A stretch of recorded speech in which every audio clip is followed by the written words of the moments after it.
what would you say your biggest accomplishment is? What field? I'm one of those rare sorts of people that has say multi. I'm a polymath. I'm a polymath. A polymath. A polymath. I can say Ahavtika, I love you. And Kip Davis rules. It's true. So this is weird. Why does it look like this? It looks weird. There's something going on. My background is missing. Is the facial hair? I look. It's bushy today. So I also have to do this. Is that it? But seriously, this is like I usually have. Like it's just that's what everybody sees, right? Like the background is like just blank. Is that weird? Yeah. It's fucking weird. I can't. I don't remember if it's weird or not. I don't have a good enough memory to remember those sorts of Why details. did it do There's that? normally 3 of us, so it would look different that that's way. true. That's true. It does. There's It does no run an duck. errand. No, yes. See exactly. The all that Okay, you're shit right. There's is no duck. missing. Why Where am I so is? quiet? Hold on, everybody's yelling at me because I'm quiet again. Which Oh, it's been a few weeks since that's been a problem. So Oh, see, and I'm God. I don't even restarted my computer. Okay. So, okay, I could put the duck back.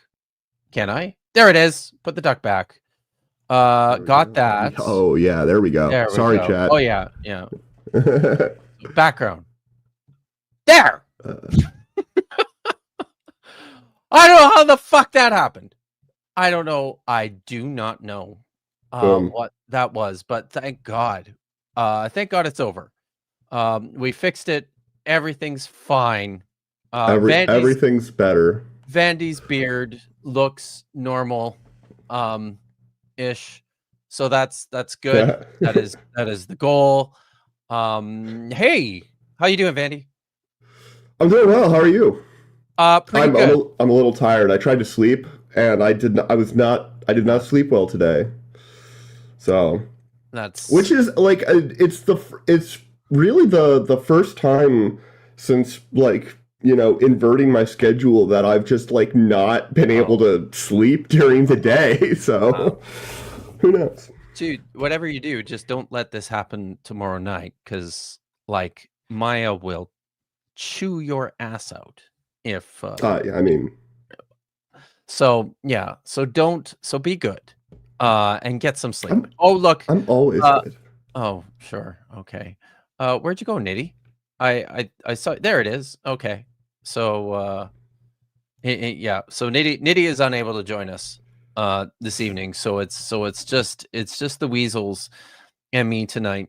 Sorry about that, folks. I know this is the Niddy show, and this is why you tune in. But he is in the chat, so you can continue to talk to Niddy. You just can't see Niddy. Yes, that's true. Maya will chew your ass out regardless. She's like that. So no. She to put it in other words, she will eat my ass like corn on the cob. My leftist ass. You don't have that clip handy, do you? I do not have that clip handy, but I wish I did. God damn. I Me can too. find it. Oh well, maybe you can find it before the Maybe I can find it. before the night ends. That'd be great. No, I can. I don't know how the fuck to say this. No way. Vish does it much better, and she's not here this evening either. No way you says he's learning Hebrew. They're learning Hebrew while waiting. Lil of all trades is not learning Hebrew while waiting, and neither is Equus and Tad. By the way, this is not my fault. By the way, I stole nothing. This is beyond my control. I blame, actually, you know what? I was going to say I blame Vandy, because that's just what normally happens. But honestly, I think, I mean, Niddy's not here. Oh, should we blame? I feel like maybe this is Niddy's fault. That You can always blame Niddy. you guys are missing your cool handles, and you have these fucked up YouTube usernames that nobody likes. It's just no good. Cuneiform guy is here, but the good news is that when well, how am I supposed to recognize Cuneiform guy? Because this is what his name is. Darcy Abgal is what it says in cuneiform. Oh, well, see, I don't know that because I can't read. Can you read cuneiform? No, you don't know that because you don't watch my shit. That's why you don't know that. Be honest, because this came up. Yeah, that's totally true. You act like I won't embrace that, okay? You don't even know how to write a book, Kip. Why would I watch your show? Oh my god, that hurts so much. Only because you're actually reading the fucking book. I am reading the book. Wow, and I don't know how to write. Jesus. Ouch. Holy cow. That's just good to see you. It's a good book. The humanity. Thank you. And this person who Sapphire Nincompoop Light. I feel like that's not quite your user handle on YouTube usually. And some people have even this version like customized. Like Holly has Holly Unbiblical Hawk. How did you do that, Holly? What did you do? So that has to have been a change within the last few months because that's not a super old. I feel like thing. Yeah, right. I feel like it. So, Miranda says they've been up since 4:30. 4:30 a.m. So if you happen to see me do a keyboard smash in chat, just assume I've fallen asleep and leave me be. We shall not cajole you, Miranda, if in the event that happens. Yes, Jennifer Silva's. This is a drinking stream. I'm drinking tonight Tropical Storm hazy IPA. I don't know if I've had this. I've had this one before. I don't know if I've had this one on stream before. This is from, I'm working through a Lighthouse Brewing Company variety pack out of Victoria, and because I don't drink a lot, it lasts me for a very long time. So I also have, because today is not Canadian Thanksgiving, that's next weekend, but my family is all here for Canadian Thanksgiving today. So we just had Canadian Thanksgiving dinner, and I am absolutely busting at the seams with so much food. But I have this delicious looking seasonal cookie that I'm going to enjoy at some point this evening. How hard would it be to eat more on stream? How hard would it be? Yeah, because like physics is hard. Yeah, physics is hard. Yeah. So I guess we'll find out, right? Because I'm just saying, like, if you wanted to do like a fun goal, we could have people super chat and make you eat until something funny happens. That sounds terrible, but I don't know. I'm very creative. We were talking about super chat goals. If somebody has a suggestion in the chat, I mean that's up there. We could do that. My suggestions are at the level of elementary school boys. So yeah, that's what we're looking for. Really, that is what we're looking for. I think. But by the way, it is good to see you, Holly and Jacqueline. I linked caffeine, but I want alcohol more now. So I don't.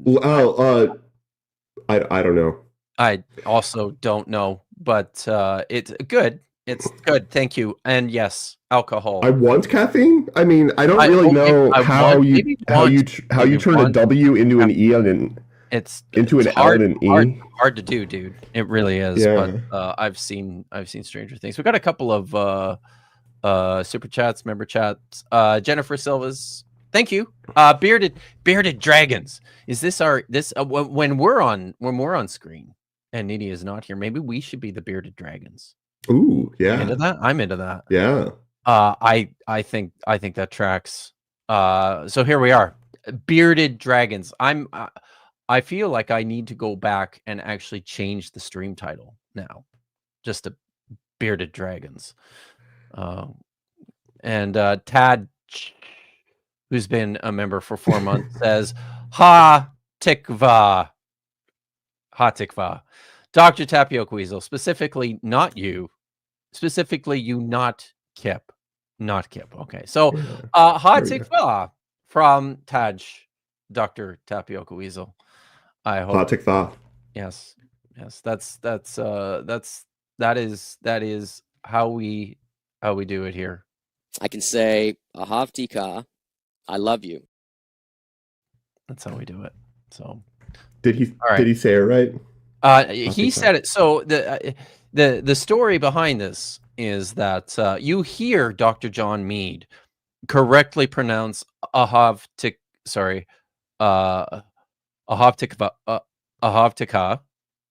which is the Hebrew for "I love you," and then what you see on the screen is Wes Huff type for not only displaying the Hebrew word hatikva, which does not mean "I love you." This is actually the name of the Israeli national anthem, and it means the hope.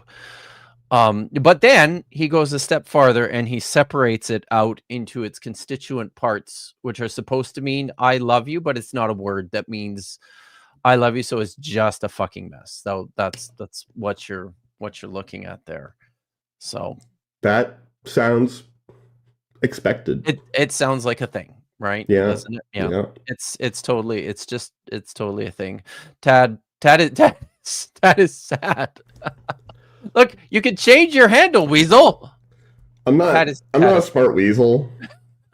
I changed it because it was. You have to say it now, though. Huh? You have to say it now, though. You said you're not a smart weasel, but you are. Oh, I forgot my train of thought because I'm not a smart weasel. You're proud people, though. We are proud people. Thank you for. That's why I'm here. There we go. See. Yeah, Kip knows what's up. I do. Regios, it's good to see you. But do either of you store brushes in your beards? I don't. Vandy probably does. Dr. Josh does. Such an effective job of it. You can't even see them ever. They're in there. Vandy is I believe. I could just keep a comb in there. There's a comb in my beard right now. It's in there. It's in there. You can't even see. Holy crap! You literally can't. There we go. Okay, I need the solo layout here. Where is the? Yeah.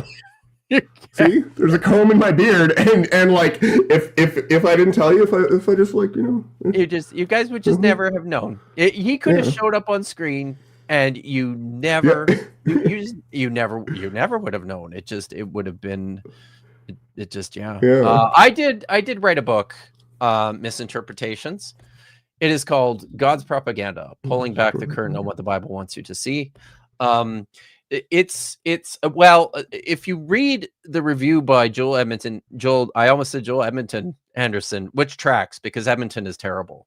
But if you read the review by Joel Edmonton Anderson, then you will come under the impression that it's a really, really terrible book. Well, hold on, but that means that you actually passed peer review. That this is true, right? There we go. Because as we all know, from Joel Edmonton Anderson, blatantly Christian propagandist dismissals. Yes, that's exactly what that is. So, and honestly, I don't feel too bad about it because he said the exact same things about books by Francesca Stavrokopoulou, Esther Hamorni, Dan McClellan, Bart Ehrman. So, okay, I'm okay. I'm okay with that. That's fine. Hey guys, look, Vishanti is here. Hi Vish, good to see you. Vishanti had an open invitation to join us this evening on screen, but she probably got really high and then decided to pass. And that's what you do. Puff, puff, Damn pass. That's true. You know what? Oh, good. Shoot, for a second, my trackpad disconnected from my computer, and I couldn't do anything. But Dapper Dinosaur is also in the house tonight, and he had a good excuse for not joining us on stream tonight. So, is it that he doesn't like me? No, that's not it. It was like I said, it was a good excuse. It wasn't. Look how nice I can be. I can be very nice. So it's something I'm very it's weird for me to experience because normally the co-host on my show treats me like crap. So because I watch a lot, so I see it happening, and sometimes it feels like weasels need a safe place. Thank you. Did I just say a safe place? Yes. Listen to me. I haven't even had that much to drink yet. I haven't even cracked open my beer yet. But I still have a comb in my beard. And you still have a comb? I'm just going to leave it there. This is going very well. And if people are going to forget about it, I'm going to mention it periodically. Maybe every yes. By the way, I have also, but this is a fact. I have recorded no audiobooks, and it's driving me crazy because it's taking for fucking ever to do that thing that I'm currently working on right now, but have not yet completed. Yes, the book is large. If it were a Gary Habermas book, you could use it as a doorstop, or Frank Turek uses his for doing arm curls. And while my book is not quite big as Gary Habermas's books are, my book is one that you can actually read and understand and enjoy, I think. Are you enjoying it, Vandy? I am enjoying it, yeah. Good. There you go. See? The weasels do not lie. The real Melly says, I heard that not passing peer review is even better than passing peer review. Well, you might have heard that here, the real Melly. This is something that has come to our attention, and we have talked about this. But yes, according to one Dr. Richard C. Carrier, who is an expert in everything, when you don't pass peer review, that's even better. It's much better than passing peer review, because when you fail peer review, it means that you've actually passed peer review. Yeah. When you pass peer review, I don't know what that means, but when you fail peer review, I think it means you're a sheep. Oh, yeah. Yeah. Hey, Vandy, have you ever failed peer review? Yes. And then submitted to another journal. Yeah. That's happened once. But why did you do that, since you already passed peer review by failing peer review? Well, it turns out that I'm not able to lie shamelessly. I have shame, and I do not have the audacity. No. So that would be why. You do not have the audacity. Well, who does? Honestly, who the fuck? Richard Carrier. Apparently. Richard Carrier has the audacity. As far as I'm aware, he is the only one. He's also got like a large enough internet following for him to think it's worth his time to do that, I guess. If every single person who has like ever watched me on stream like bought a book that I wrote, that'd be like 12 people. So well, actually, yeah, there are more than 12 people in the audience this evening. You'll be happy to know. I assume most of them are socks. That could be. We have no idea in today's day and age whether you are people or socks. But I got one more here from Hank Fashi, who is looking like Hank Fashi 6024. The title of Kip's book has no colons. That is true. I'm just looking at the. I think. Oh wait, look on the inside cover. There is actually a colon. Well, hold on. There's a lot. The thing about the so on the if it depends, the title may not have colons, but are there any colons on the front page? Because there's a lot of text on the little parchment scripts. Oh, that's true. Which is really weirdly written in what looks like Times New Roman. I believe it is actually Times New Roman. I see some semicolons on there. Yeah, I don't see any colons though. So these are all my translations of texts on the cover, and I mean I use colons pretty sparingly, so it's probably fairly. I'm going to put that over here. It's probably fairly unsurprising. But that is a true observation, Hank Fishy. Thank you for that. And presumably Hank Fishy knows because he owns a copy of the book. There is a link in the description, by the way. And yes, Tad is mad is back to confirm I suck. So there's at least one out there, Vandy, in the audience. So all right. Yeah, you know what? We are all not we're blaming Niddy. It's Niddy's fault that Niddy did guys it. are missing your names because he very selfishly decided to not entertain us and you this evening. Instead he's doing other things. So I don't know. Take it up with Niddy, you guys. Other things, Niddy. What other things, Niddy? He said something in the group chat. I don't remember. So all right. So this is the show.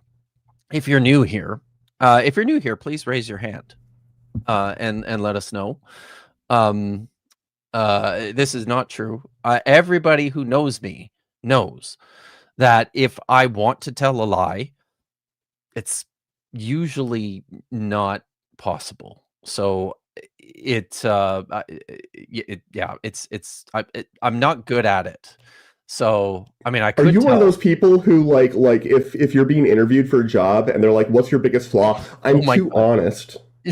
No, I never say that. I work too. You would say I work too hard. Yeah, that's what you would say. No, because I'm not a liar. I'm not a fucking liar, right? What I have been known to say in job interviews is when they ask me, so how do you feel about working weekends? I often say, bad, don't like it. I'm not going to do that. So, or when they say, how many days a week do you want to work? I'm like, I don't know, 3. So it's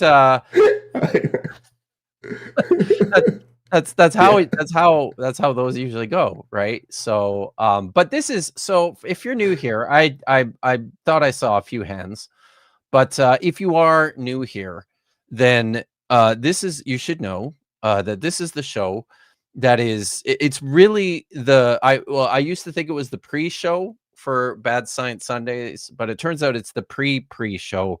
The actual pre-show for Bad Science Sundays is on Ember's channel right before Bad Science Sundays, which airs every Sunday night at 9:30 Eastern, 6:30 Pacific.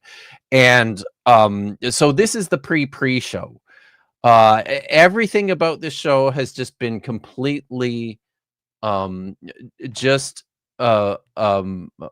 ripped off from Bad Science Sundays, including Bad Science Sundays co-host. I managed to wrangle to come on to my show. So I've been kidnapped. Yes, it's true. So this is the show, which is just like Bad Science Sunday, except instead of science, it's Bible shit. So that's what we do. We take a comedic approach to the Bible. I drink, and Vandy puts combs in his beard, and Niddy is usually here and has insightful things to say. and everybody just laughs their fucking asses off. So Niddy it's going to be such a different show from It really when is. Niddy's on because Niddy actually knows about this stuff, and I know. I don't know like anything nothing at all. It's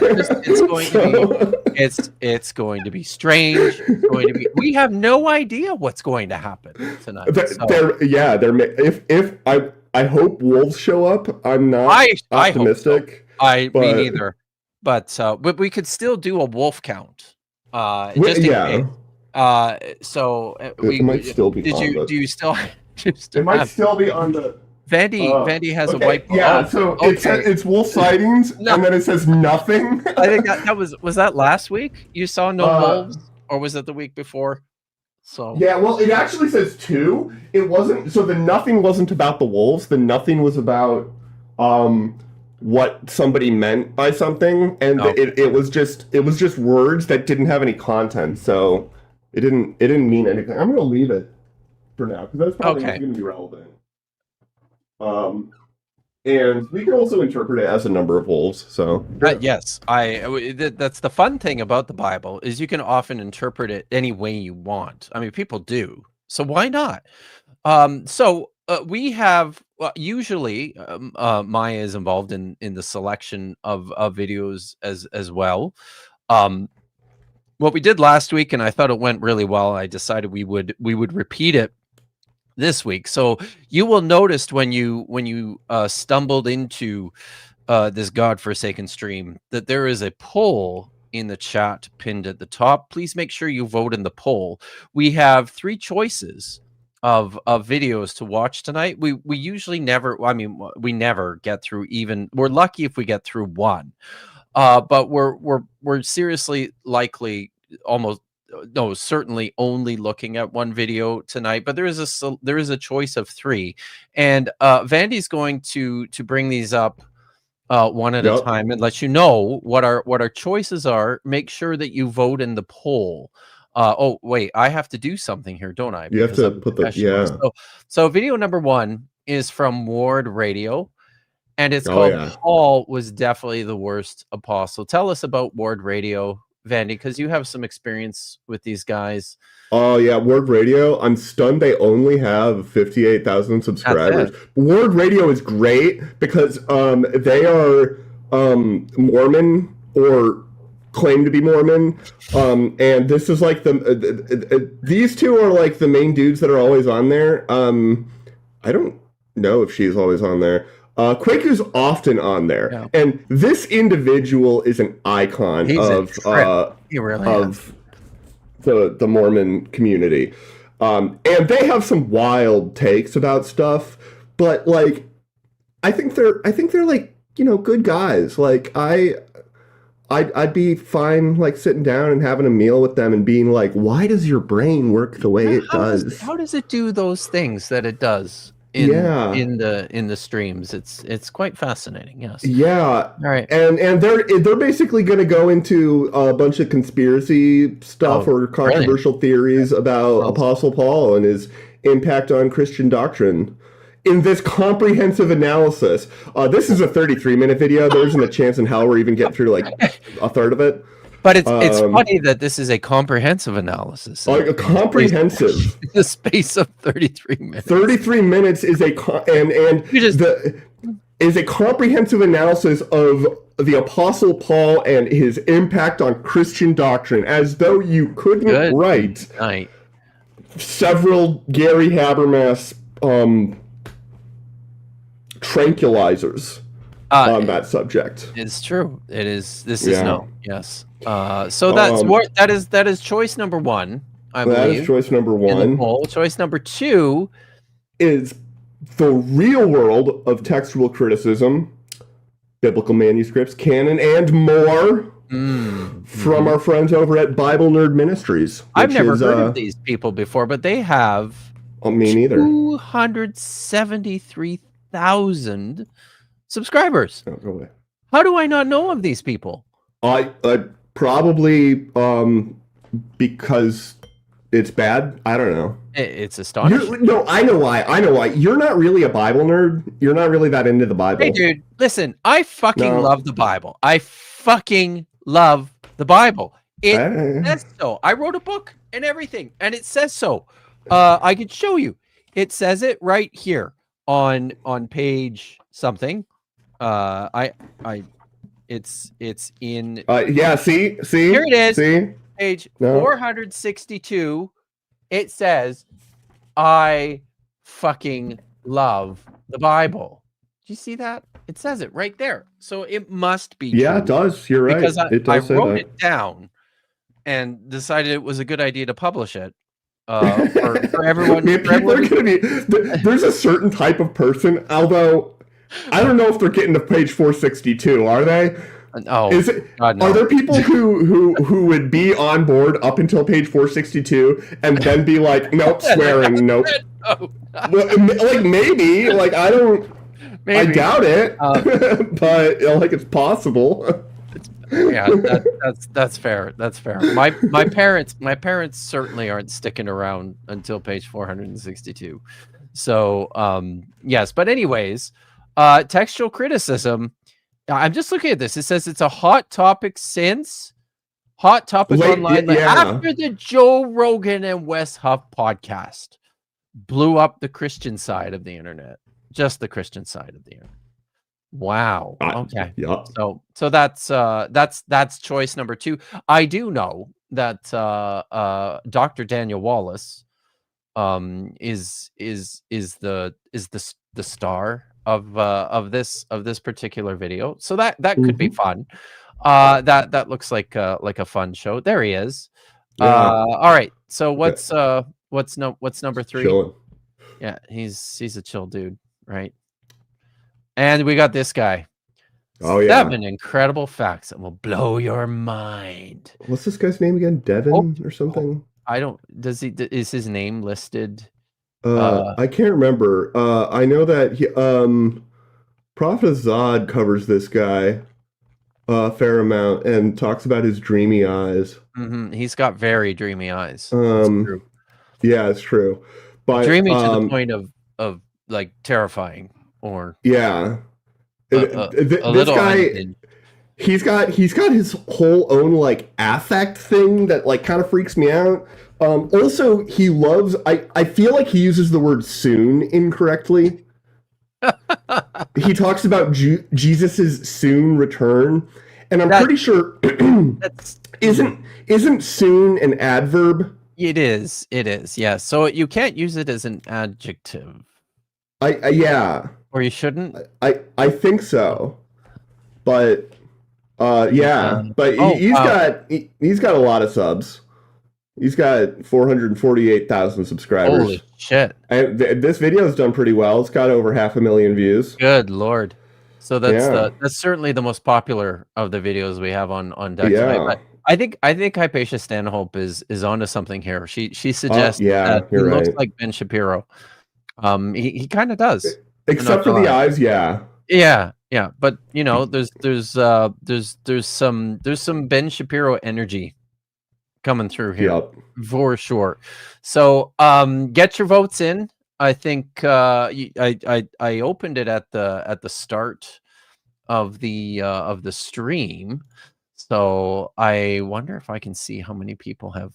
Should I just end it now? 56 people have voted. 56 people have 57. voted. There are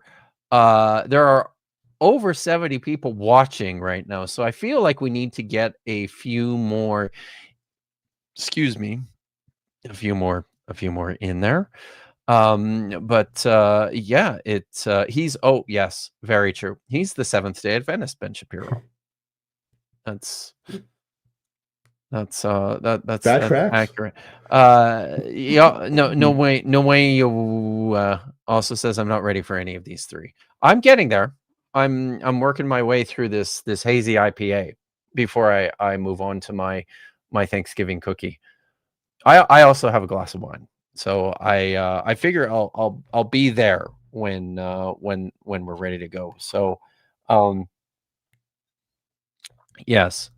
So you worked today, Vandy, earlier? in the day? Yeah, I work. Okay. Well, I worked overnight because Right. like this is the start of my day because I'm weird. But yeah, I was working. Is it because it's quiet in the middle of the night? Yeah. See, this is Yeah. what I've It's I've nice. discovered. It's you so know, nice. I know. So I'll tell you what I started doing in the last couple of weeks. Usually I get up at 5 in the morning and I get to work pretty quick, pretty early. And I've always liked it because it's quiet and you know it's easy to concentrate. It's relaxing. And then more recently, when I had all this shit to do with the audiobook, I just kept plugging away until 11 or 12 at night, but that would make me really tired. So what I've started to do now is take naps in the afternoon and the evening. Usually nap after lunch and after supper. But then I like working after. I go back to work at like 8 o'clock and I work for 3 or 4 or 5 hours. It's pretty great. Like I said, it's quiet. No one bugs me. It's Oh yeah. So I get it. I totally get it. All right. So maybe we should call the poll and see what happens here. I'm going to give you guys like 10 seconds and a countdown from 10, and then we will actually maybe instead let's do this. All right, I will show you. Apologia was a special guest on my channel yesterday. We had a great time talking about a puppet apologist. This is a thing. There are now puppets on YouTube making apologetics, and it's equally as terrible as when regular people do it. So it sounds worse. It's very bad. So now when Paul came onto the show yesterday, and I have a 17-second intro to the show. He said to me, he was like, he was ready to just get up and go because he figured it was way too long. So I know he absolutely never watches Budget Scripture Saturday because we have a 3-minute intro, and there's no fucking way he's sticking around for that. And then I mean, like, we haven't even started the content. I know, right? It's just we're 40 minutes in, and we probably should. So I'll give you guys a couple minutes, and you can watch this. You can watch this clip of Apology. You literally are talking about. We did miss a chat from Kip. Mark pointed out. Yeah, Kip never said anything important. Oh, that's because that was during when Dead Screen Scrolls were written thousands of years ago. Kip, nobody cares. Okay, so Kip, actually I'm not reading this one. I'll read it. No. I'm heading to bed very satisfied in the unimpeachable fact that the Oilers suck. Wow. Good night, everybody. And he's left, so you can't even reply. He dropped the mic.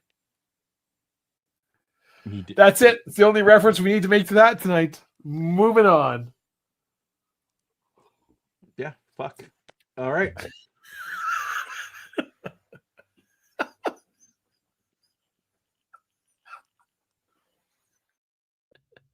Sorry. I do love it. So all right, I am calling the poll. Hey, you know what, Hypatia? I also really like Apologia. He's a good guy. All right. So here we are. The results of the poll are Bible Nerds came in last with only 28% of the vote. And honestly, I'll be honest with you guys. That must be it. I'm disappointed because that was my choice. Maybe I'll just have to pull rank someday, and I won't do it tonight, but maybe I'll have to pull rank someday and do it. In second place was Ward Radio, the Apostle Paul Sucks, with 33%, and the winner is Dreamy Eyes here. With Hope Through Prophecy, and his it's 7, right? 7 incredible Bible facts that will blow your mind. Blow your mind. So are you guys ready for the 7 incredible Bible facts that'll blow your mind? I don't know if I am, but I'm getting there. All right. Should we do this? Let's do it. All right. The Bible has been burned. It's been banned. It's been belittled and attacked, but it's still here. Can you trust it? Dude. I'm sorry. Burned, banned, belittled. You gotta end it with a B word, dude. You can't switch to attacked. Attacked, but it's still here. Yeah. That smile. It's been belittled and attacked, but it's still here. This is like take the candy, little children. I do not think the micro changes in his expression there are. Oh, this is a terrifying man. I feel like this is what people mean when they say a weaselly face. We are a proud people. Yes. Oh, this is going to haunt my dreams tonight. Oh my god. Oh, that's terrible. Okay. Oh. This is why we never get through anything. We busted out laughing at the guy's facial expression in the first sentence. Does that count as a wolf? Seriously, it could. I mean, I guess if maybe I'm being harsh on wolves here. Wolves aren't bad; they're just misunderstood. There's not even a river. It's true. We don't know. He could be standing knee deep in the water. Well, maybe he sweats a lot. Yeah, that could be too. Yes. Yeah. All right. You trust it. How can you know these ancient words are true? Next. Okay, so is this Aslan? I could see how you would think that. I think this is supposed to be one of the. Excuse me, I don't remember which one, but there are four beasts that come rising out of the sea. Are any of them the MGM lion? And it's but he's got wings. I don't think it's like, so that's it. It's like you only see the MGM lion from like the main up. So we don't know. How about this? Let's pretend that there was a merger between MGM Grand and TriStar Pictures. So this is like the Pegasus lion, perhaps. Yeah. Of this great new film company. Vishanti says it's a lion that drank Red Bull. It gives you wings, right? It's not performing like super risky stunts for no explicable reason. No. That's what Red Bull would do. But it does give you wings, I guess. Yeah, that's fair. Well, it's not Fourth Ezra, because that one has like 9 wings. Or something. Oh yeah, no, like when they talk about the thing and it's like it's covered with eyes, and I'm like, that's weird. What is it walking on? Is the bottom of its feet covered in eyes? Here? I don't. No. But when they describe a creature covered in eyes, it could be the eyes on the bottom. Yeah, maybe. I don't know. It seems like a great way to get an eye infection. Every time you mention covered in eyes now, all I can think of is the new show Alien Earth. And for those who've seen it, you know what I'm talking about. The name of the eyeball creature in Alien Earth. Someone type it in the chat. Vish is here and she knows. So let me know, Vish. You know what I'm talking about. But it makes me think of that now. When I think of covered in eyes, that's what I think about. Fair. So, yeah. Have you watched? I have not. Right. You're working. Hi, this is Dustin with Hope. Dustin Teslin. I think I said Devin or something, but you did. But close. Roughly the same number of letters, off by 1. Starts with a D, ends with a D. Yeah. You got it. He is the president of Hope Through Prophecy. He looks like he achieved that rank at a young age. Yeah. How old do you think he is? This is probably a few years old now, right? So this is from 2018 actually. So this video is 7 years old. 7 years old. So how old was he when he made this video? I'm gonna say, I'm gonna say the 35. You're that's close. I to feel your like age, you could. right? Yeah, I'm going to turn 34 in a little over a month. And what do you I do? feel. What the fuck are you doing with your life, Andy? You're not even the president of bullshit laser labs or whatever it is where you work. You're not even the president. You're not. Are you? Well, there is no president of laser labs at Stanford, but I think I'm doing pretty well. Okay, all right. If you say so. I'm sure Dustin Teslin's parents are proud. I mean, they could say my son is the president. Also, he's a lot more attractive than me. So he has 500,000 subscribers. Do you know how many times he's just left a comb in his beard, and people just haven't noticed it? Zero it's times. Still in there. It's still in there. Yeah. Yeah, it's still in there. At some point, maybe chat. Let us know. Do you think but before the stream ends, do you think that the comb will it fall out of Vandy's beard? It actually has fallen out once. I switched it to the other side, and when I was spinning around, it fell out. But I've switched it a couple times, but you haven't noticed because I have not noticed. You don't really pay attention to me. I'm not looking at you. No, I'm. I have things to do. So I'm sure someone's looking though. Someone's watching. They're always watching. Through prophecy.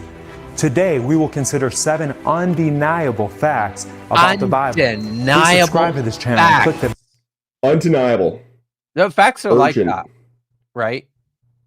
Yep. Do you notice that about facts that they're undeniable? But people do. I don't know. I can deny an awful lot. Yeah. That's fair. That's fair. He says you can't, though, with these 7 facts, undeniable facts about the Bible. So Daniel 2, urgent. Yeah. So now we're gonna the prophecy of Daniel 2 gives us powerful evidence that the Bible can be trusted. Yeah. Blah blah blah. Okay, so if we look over here. Up next, we have the real Star Wars behind the movie, which is watched. It's watched. You can tell by the bar at the bottom. That seems like it could be a pretty good thing. God, and then I kind of want to watch that movie now. That video now, though, don't you? The real Star Wars behind the movie. I thought I didn't even realize that there was a behind the movie. I mean, it's an amazing fact. That's true. And then in the up next, we've got a few other things, and notably this one, Prophecy in Today's News, shows up twice on this list, which I don't think is how it's supposed to work. Right? Well, and now it's just zooming in. Okay, we're zooming in on the real Star Wars. You really like that video, guys. Don't miss any of the powerful content we have in store. If you have a favorite Bible verse, please write it in the comments section below. No. Listen, okay, stop. Anybody who's watching this video now, if you have a favorite Bible verse, do not fucking write it in the chat or the comments of this video right now or ever. Don't do that. I can't believe he's encouraging people to do that. What are you doing, Dustin? Are there a bunch there? Do you think? Are you looking for the Bible verses? Those aren't. I don't see any yet. We got this, there we go. Jeremiah. Yeah, Jeremiah 29:11. That one's popular. It's fun. What's the one about dashing babies against rocks? So that's one. Psalm 130, 37, or Psalm 134. What do you want me to look it up? Let me just find it for you. We don't have to. I don't know. Are you not doing it? Because I can. I can do it. I can do it. It's just you just told the chat not to, and now I'm no, not in mine, not on my video. Go do it on his. I thought you were saying they shouldn't go do it on his. Okay. Psalm 137. Okay, 137. That's like almost the inverse of the fine structure constant. verse 9. Psalm 137, verse 9. So do you write that like that? How do you? I have no idea how any of this works. You did it right. I did do it. Oh man, I'm a genius, Chad. This is what happens when fake biblical scholars that don't write any books think that you're an astrophysicist. That's what happens. Yeah. So this is what you guys are here for. Number one. What is number one? The buy. The buy. Fact 1. The Bible is the best-selling book in human history. I don't know that is true. And I feel like I'm pretty sure that's true. 100%. If you include all different translations under the one label, I think it's unambiguous. It's got to be true. Are all those were those purchased Bibles, or are those like foisted upon Bibles? Because that happened. That happens too, but sorry. Oh, maybe. I mean, the Bible has been purchased for me by other people. Mostly my mom. At least 3 times. There's no other book that she's purchased for me multiple times. Maybe she'll purchase a copy of my book for you. Maybe if I ask for it for Christmas, which I'm not going to because I bought it. It has the word Bible in it. It's right there on the cover. It says Bible. So it's. I can't. You crossed it out though.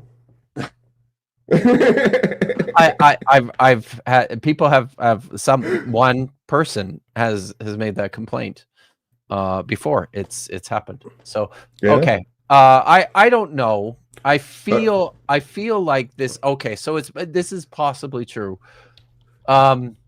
He's got a whole shit ton of numbers up there. Some of these numbers don't make any sense though.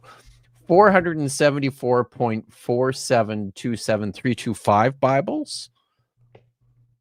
What does that mean? Oh, okay. List of best-selling books. According to Guinness World Records, the Bible is the best-selling book of all time, with an estimated 6 billion copies sold and distributed as of 1995. Right. Okay. All right. Wow, the Mormons have they've been working on it. Okay, so what is this as a fraction of 6 billion? 200 million? Yeah, 200 million. It's a sixth of a fifth, so it's a 30th. And I feel like it's Mormons... like 0.3%? Yeah, it's a 30th, so yeah, that's pretty good. Yes, I can do math, chat. I can't do math. I'm very good at math. And maps. Yeah. Well, it's hard to read one of the maps in here. I complained about this to you already. You did. It's small, and I've heard this complaint. Like the art is really nice. Like so this is one of the maps, and you drew this? Yeah. Shall I put this up here? I did draw that on my iPad. I drew it. Here, show it again. Yeah. I did. I drew that on my iPad. And it looks really nice. Like it looks like something that you might find in a Lord of the Rings. Yeah, exactly. Yeah. Kind of what I was going for. So exactly. Yeah. So yeah, it's you know what's hard? Printing physics. Is hard. Physics is hard. That's true. Yeah. Okay. It is the best-selling book in human history. Okay, that's fact number 1, right? He's probably got things to say about it. Yeah. It is translated into 670 languages, with the New Testament of the Bible being translated into over 1,500. I don't even know there were 670 languages. I say that facetiously. So one of the things that I learned, that I knew, that we focused on as evangelicals was there is this idea within certain strains of eschatology in Christianity that says that Jesus will not return until the gospel has been preached everywhere in the entire world, until every single person has access to the gospel message. And so there are, I believe it's Wycliffe Bible translators. This is one of their goals, is to have the Bible translated into every single language on earth. Yeah. For this purpose. This is the goal. It's so at that point, it's now time for Jesus to come back. Yeah. So you know where that goes? That goes into some dude thinking that he's been called by God to go and preach to the people on Sentinel Island. And then he goes, and then they fill him up with arrows. Yes, true story. That does happen. And I would not be surprised if it's going to happen again. This is the guy who recently, that's the island off the coast of, is it coast of India? Or India, yeah, somewhere, yeah. Yeah. It's a while ago now. I feel like it's at least 20 years ago. I don't know when it happened, but this documentary about it is really good. It's very, everybody told him not to do it because other people have gotten like legitimately like stranded there, like against their will, and like they had to be like rescued, and they were like, "Oh shit, they're coming after us!" Because listen, when the government is, you know, like they're like, "No, we're not going. No, stay away because they will kill you." They'll kill you, and guess what? You were warned we're not going to go and arrest them. They're not really part of our nation. They're their own thing. The moment we go and like say hi to them and try to arrest them, half of them are immediately going to die of some disease. And yeah, it's true. It's true. Yep. So that's a thing.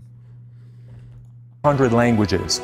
The Bible is the highest selling, most read book on the planet. Yeah, you said and that. No other book comes close. Statistica.com. Yeah, Statistica.com. I mean, maybe this is legitimate. Statista. Yeah. Reveals that the Bible simply... Okay, it does so... Yeah, now is number 2, and that also does not shock me because... Really? Well, think about it. If number 1 is 6 billion, and now basically made everybody get it at least once, that's immediately up to the high hundreds of millions. All right. So, also, how much can you trust the number? Yeah. You know, does it count as people buying it if the government buys the whole chunk? Sure. Like, yeah, I get it, man. Simply dominates the all-time. So it's interesting. Well, this is a different poll, but there are like the Bible is the only collection of religious texts on this list. Seems sus. I find it. Yeah. Also, I don't believe that. Also, Don Quixote is not on here, and I think Don Quixote is the best-selling novel of all time. Is that right? Okay. Yeah. For one reason, it's one of the first. Like it really like. Was a groundbreaking in terms of inventing novel as prose as that, and like I had to read a version of Don Quixote in school, so I had to buy it. So so it has like a 600-year head start over Harry Potter, for example. So bestseller chart. Yeah. What the hell?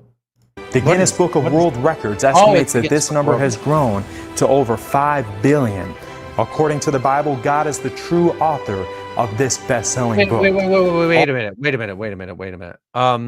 So that's always a strange statement to me because the Bible itself is not self-referential because, and I don't know if you knew this, but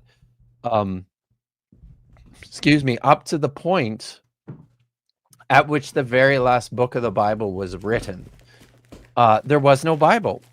There just wasn't. It was. It is a collection of literature, and also there's different Bibles. There's many different Bibles. There's, the Protestant Bible and the Hebrew Bible and the Catholic Bible and the Syrian Orthodox Bible and the Ethiopic Bible, and I mean there's a fuck ton of Bibles. There's Marcion's Bible. There's the Samaritan Pentateuch. What are you gonna do? yeah. Sorry, you were going to say something, Vandy. I doubt it. Okay. All right. So we read. He's gonna. But Bible is Bible, right? I mean, yeah. Like Christian Bible, Hebrew Bible, same. They're not the same thing. No, there are many different Christian Bibles as well. Trust me, I'm a doctor. I am also a doctor. It's the war of the doctors. What are you gonna do? So all scripture is given by inspiration of God. Okay, so it's really popular, and it says that it was written by God. Therefore, no. It says it was given by inspiration of God. Let's listen. 5 billion.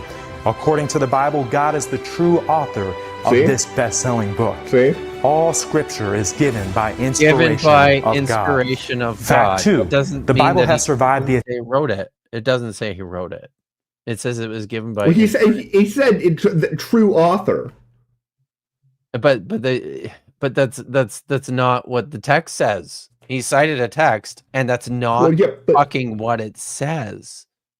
It says given. It actually says the word is theopneustos.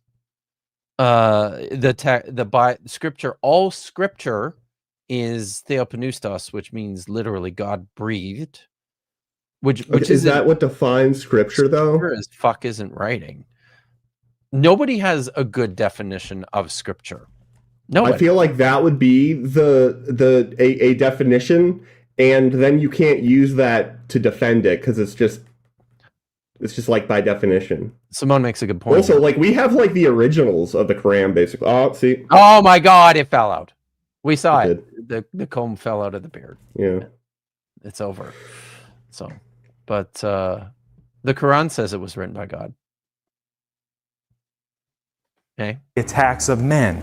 Throughout the dark ages of history, the true. Hold on, is that? The Bible has survived the attacks of men. Throughout. I'm pretty sure this is a scene from Skyrim. Is it? I think so. This is definitely a video game. Right? That's pretty cool. All right. So the dark ages of. But the Bible has survived the attacks of men. I just don't think that anybody has really been attacking the Bible. Like, not ever. I think people attack other people and other communities who hold certain scriptures, certain versions of the Bible in high esteem, but I suspect quite strongly that's not, it's not been the case that it's because of that, the Bible. I don't think that's what's doing it, but I don't know. Maybe that's just me. I was just gonna say that every time I've seen or heard of somebody trying to like destroy a Bible, like burn it or something, like that thing is toast. So. Yeah, that's fair. I was going the hyper-literalistic way. That does happen. Before you continue, there's a couple of super chats here that we should probably read. So this is back when we were discussing my inability to lie. Tad is mad says my biggest flaw, metal. That's not a flaw. Is that a flaw? I don't know. Feels pretty great. So, but it's true. Very true. Thank you, Tad is mad. No for $9. Last week, Dr. Kip, there was no cheap Tanakh Sabbath. Okay, that's fair. I wish. That is a wolf. You should mark that down. I'm sorry, I wasn't paying attention, so I don't know what this is with reference to. But I'll take your word for it. There was no cheap Tanakh Sabbath. There was not. Okay. Jennifer Silves said release the Kraken when we were still babbling away about what video God fell again. We were gonna, So and Pibblepunk note something very important here. Was that a big number? It must be the power of God. Yeah. Right? Lots of Bibles. It's got to be God. that would do it. Certainly.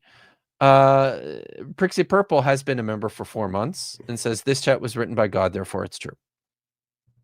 These are facts. We often have divine beings in the chat. So I don't know if either Maya is the queen of the goddesses and Ryan is a goddess. And they often write things in the chat. They do. So you know.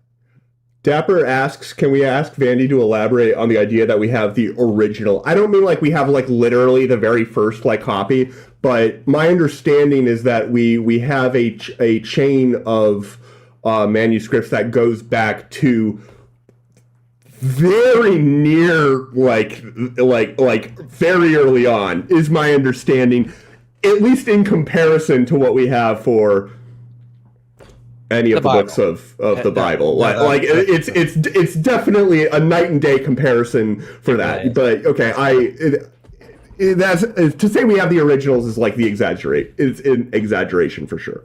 So I actually very cheekily made this point once. I was on a podcast with Alex O'Connor earlier this year, and we were talking about the closeness of the biblical text to the original, right? We were talking about word for word manuscripts, word for word for some reason. I don't know why. It was a thing, right?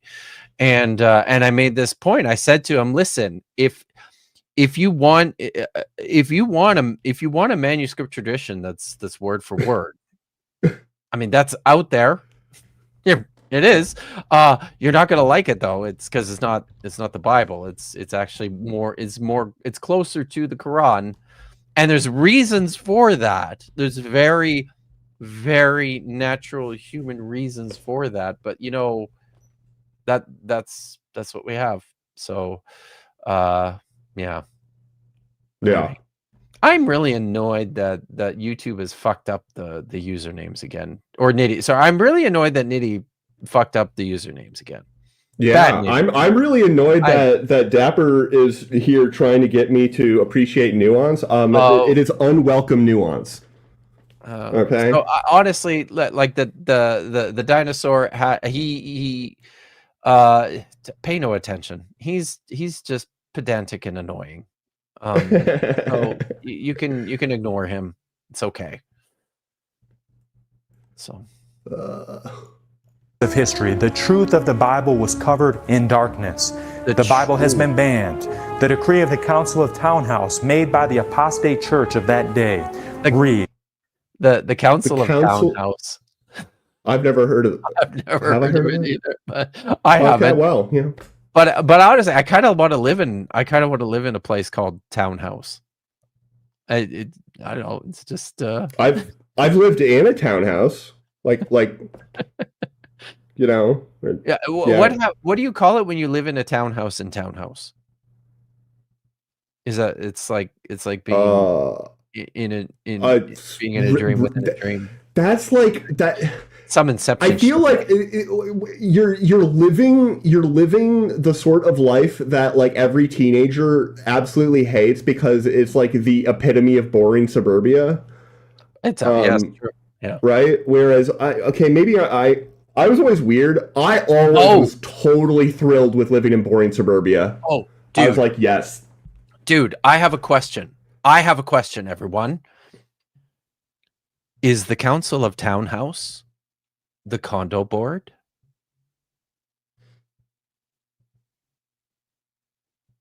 Maybe. I mean, I feels like it could be a thing. I feel like I'm going to get attacked by an HOA. Are you currently living in a townhouse? I thought you lived in. No, I live in a casita. No, I live in a rich guy's like in-law Sweet. Small building. Yeah, sweet, but it's is it over it's a standalone building. Is it over his garage where he stores his No, it's a standalone building. It's like in his yard basically. Has anybody and it's small, it's like 600 square feet, but That's cute. But I have vaulted ceilings. Has anybody started his Cybertruck on fire yet? Nobody has set his Cybertruck on fire.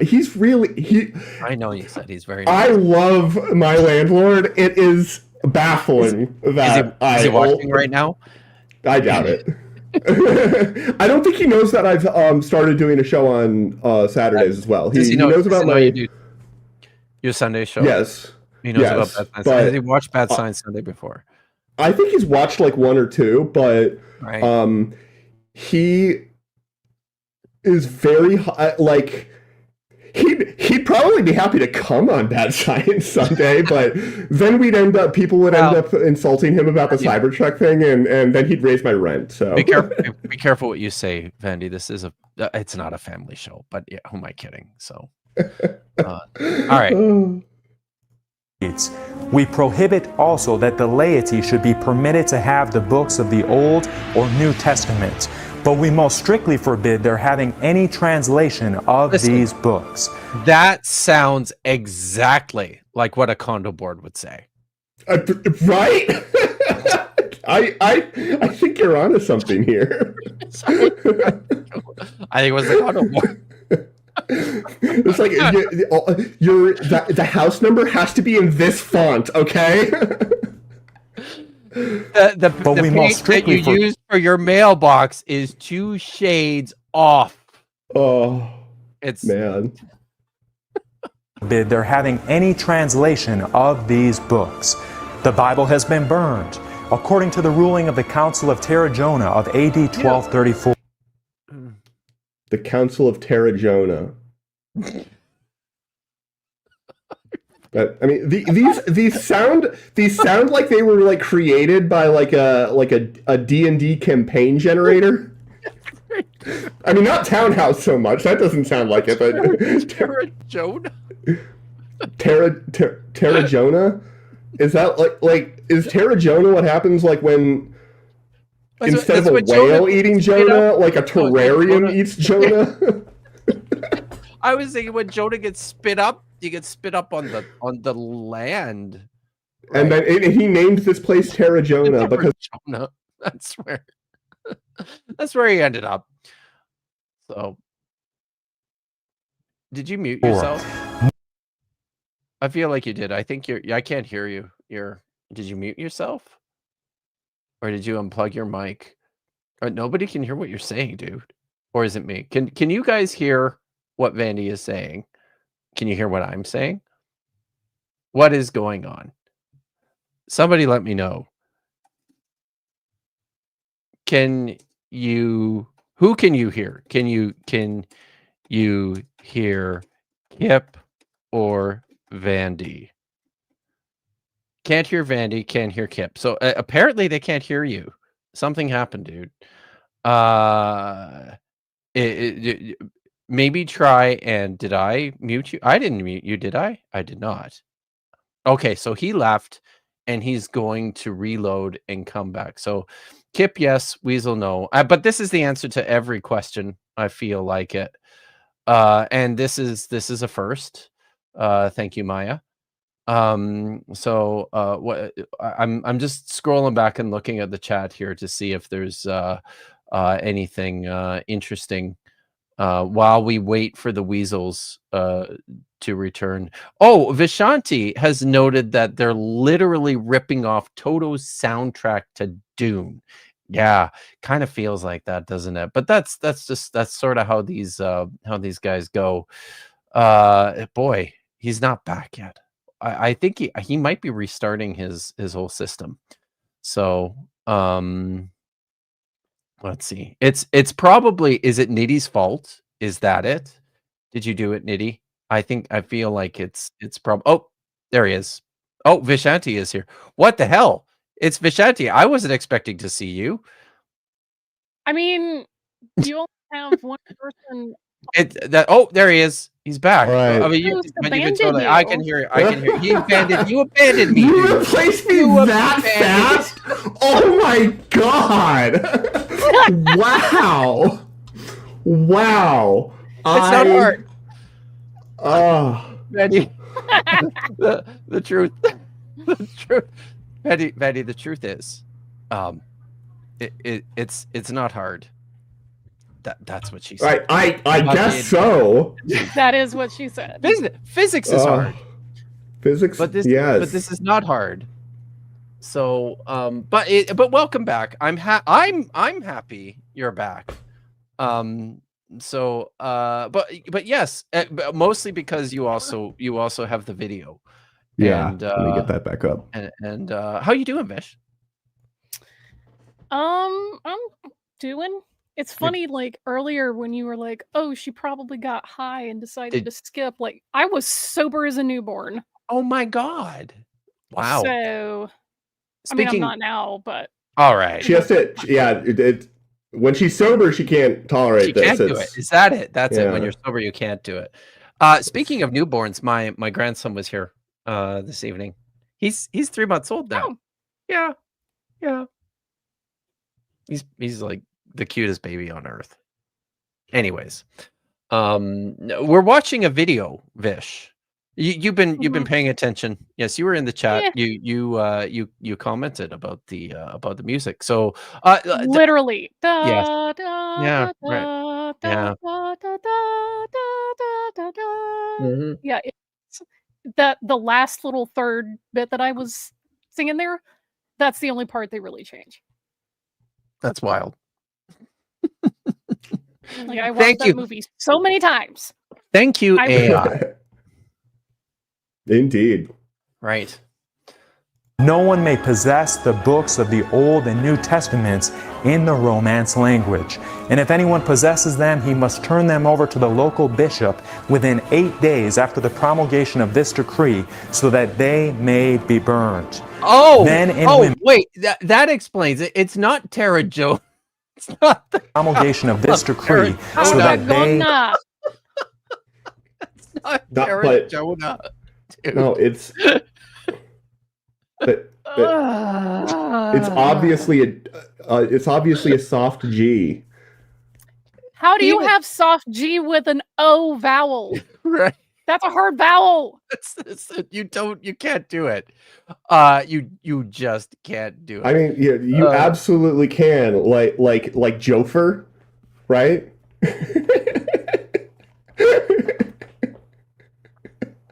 Or Jolf. Great game. I love playing Jolf. Jolf is good. So this is a good point. If we get struck for the music, thank Niddy. No, Maya's videos would never do that to me. That's very true. Pronouncing the herb tarragon from now on. Tarragon. I said tarragon. He also right, so. he said Tara Jonah, not Tara Jonah. Oh, that's where that came from. I was Tara like, Jonah. What the hell are you talking about? I know. He said Tara Jonah.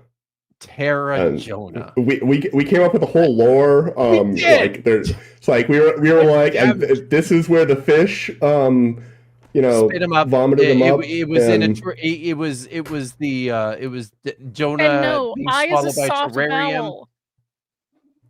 vowel. This is okay. So I love this comment. This is Jonah have the gravitas of GIF versus GIF. It is Jonah have that. It is, yes, but everyone knows what that is though too. Fish is like, oh God, I can't tolerate this. May be burned. Men and women have shed their blood for the Bible that sits on your desk. John Wycliffe nicknamed the for the one that sits on my desk. Right. Just checking for real this quick. one. Can someone tell me where Tarragona is? Just I don't know. Somebody just in the chat, go check real quick. Go look because I won't. So it's probably somewhere near a coast. But think about that. Like the fact that he said, I'm trying to go somewhere with this. Okay. Y'all just come on, chat. Why am I seeing question marks? Is this coming? Hey, listen, Simone. I feel you. This is how I feel when all of you Philistines pronounce it Isaiah. Zaya. Okay, thank you. Finally, people in chat are getting it. It is in Spain. Northeastern Spain, Catalonia. Does anyone also happen to just know what was going on in Spain in like the 12th, 13th, and 14th and 15th centuries? Was it inquisitional kind of stuff? It was a whole shitload of anti-Semitism. Oh. Okay, and I mean a shitload. So like more than the century before and after? People have shed their blood for the copy of this book that is in your hand. You need to shut the hell up. My people literally died for our text that you stole and wrote an expanded fanfic canon of. That's true. So, I mean, yeah, and as Simone points out, this is about the same time as the Disputation of Barcelona. Yeah, Rambo, my man. My man. There were so many pogroms, and there was like a super, super, super violently, I don't know, you know what? He was probably the Charlie Kirk of his day. Ferran Martinez. He was a very inciting, not inciting, neither insightful to say nor divisive. No, because I want to use it as incite a mob and not insight as in like understanding. Yes. He was an extremist in the amount of mobs that he whipped up with his preaching and rhetoric. He was a provocateur. Yeah. He was a provocateur. Yeah. Now, Vish, is this gentleman? One other thing about Ferran Martinez is he was so anti-Semitic that even the king and the queen and the local clergy were like, bro, chill. Yikes. And he actually got arrested once because if you're upsetting the social order enough, the monarchs don't like that. They tried to put him on trial, and he was like, well, it might be against your law to be this anti-Semitic, but I follow God's law, and that one's higher. So uno reverse. Yeah.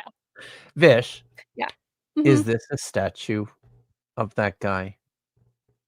No. Okay. Is this an AI rendering of a statue of that guy?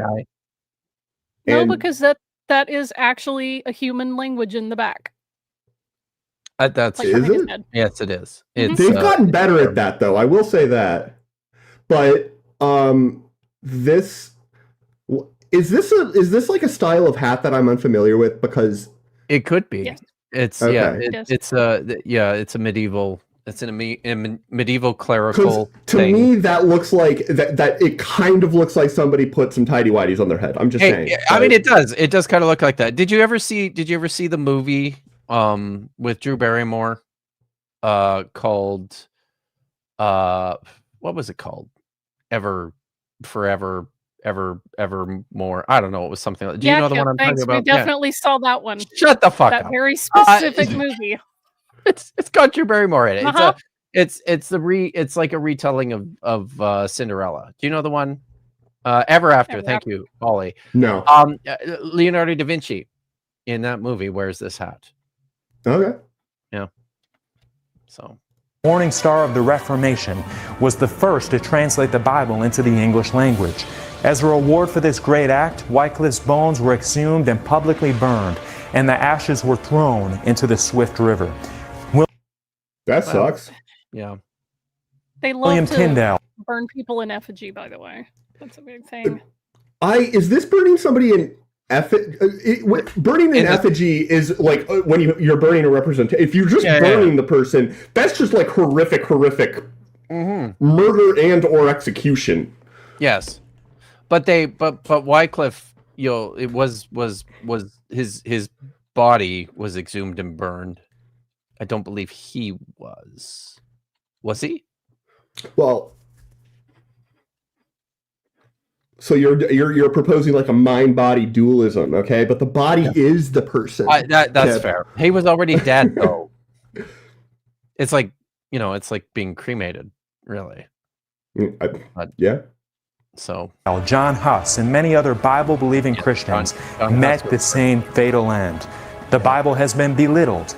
The French atheist Voltaire, before his death, said 100 years from today, the Bible will be a forgotten... he's using papyrus! God, Voltaire sucks for a lot of reasons, but that's the first one. That bitch was absolutely papyrus. Yeah. If Voltaire said this, that was a remarkably bad take. Oh, yeah.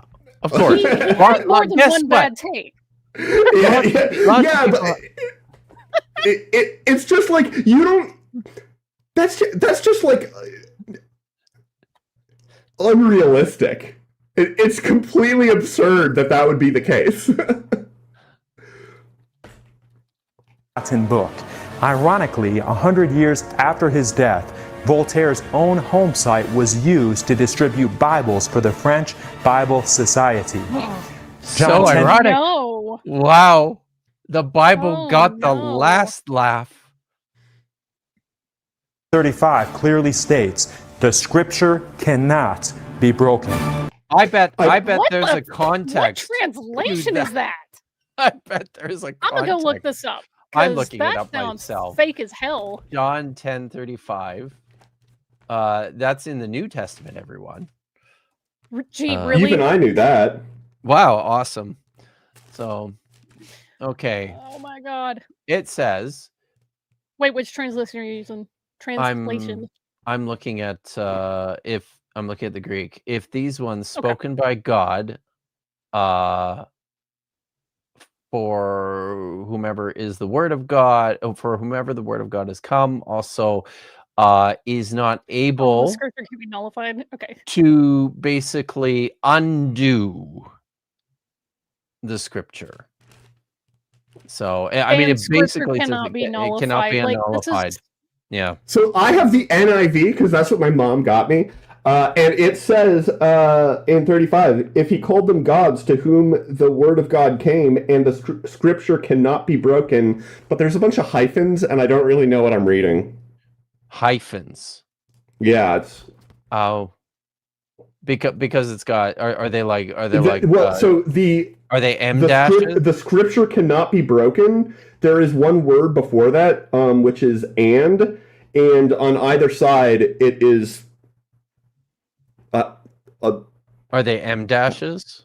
Yeah, I don't fucking know. Hey, Kip. Yeah. This Greek word. What I'm talking about. The other times that I'm seeing it occur, the let me. Are you talking about the one that's translated as to be broken? Litazete. Loosen. Litazo. To loosen. Or sorry, not that. I'm sorry, I was looking at the wrong one.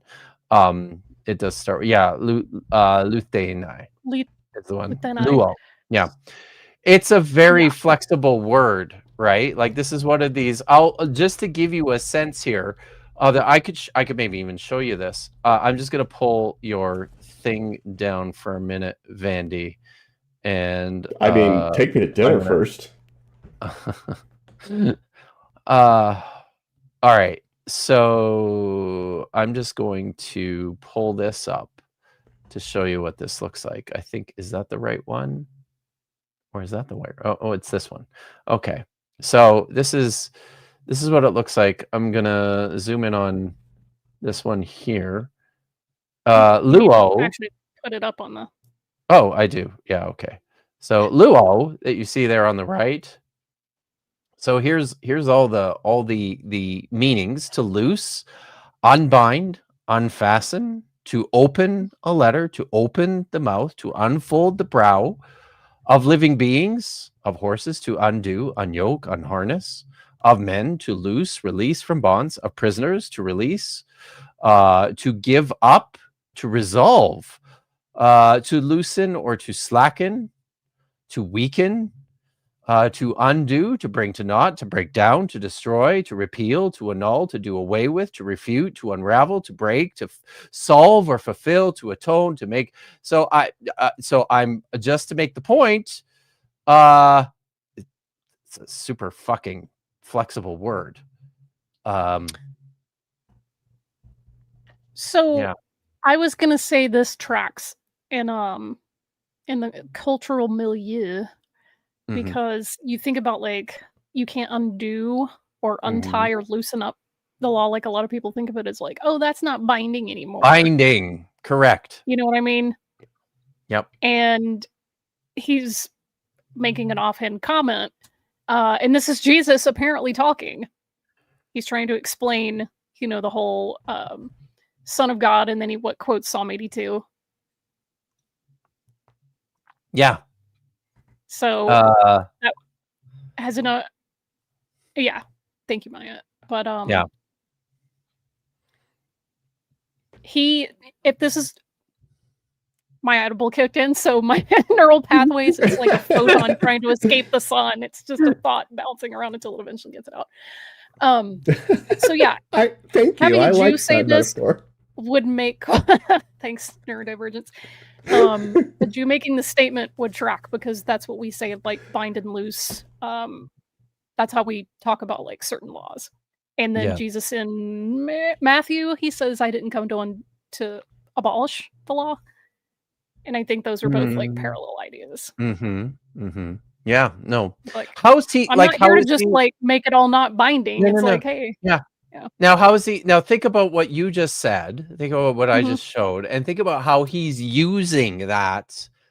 He's talking about the scripture cannot be broken, as if the Bible cannot be destroyed. I know. It's not. It's so fucking not the same thing. No, it's not. It's not even close. Right after just talking about how it was burned. Yeah. Yes. So. Yeah. Yes. Yeah. What an own goal there. It's fine. Yeah. It's fine. It's fine. Fact 3. The Bible has been... he's on fact 3. Holy crap. It has been preserved over time. I mean... Keep going. Is it possible to preserve something without it being over time? I'm just saying. The Bible's New Testament has over 5,800 manuscripts in the original Greek, and over 24,000 total. Remind us how many of those are medieval. Would it be most of right? Oh yes. So we should talk about this, right? I often show this. This is my P52 puzzle. That is the oldest Greek New Testament manuscript. It dates to about the mid 2nd century CE or AD, which means what, like 150-ish. Could be later, could be 170-ish. There's an outside chance that it could be a little earlier than that, but probably not. So that's the oldest one, and then we have a handful, and I mean like four manuscripts that are early 3rd century, so like 200-ish. And then we have like a handful, like 40 maybe, manuscripts that predate Codex Sinaiticus and Codex Vaticanus, which are 4th century, so late 300s. And then everything else is included in that that New Testament Greek, that 5,800 manuscripts. It's like the 38 of that. That's anything that's not already 400 years after the writing of the New Testament.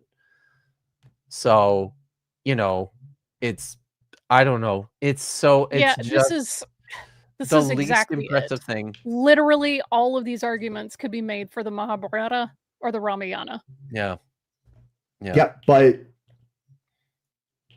but that's not Jesus though. So it's it's fake, right? Oh, okay.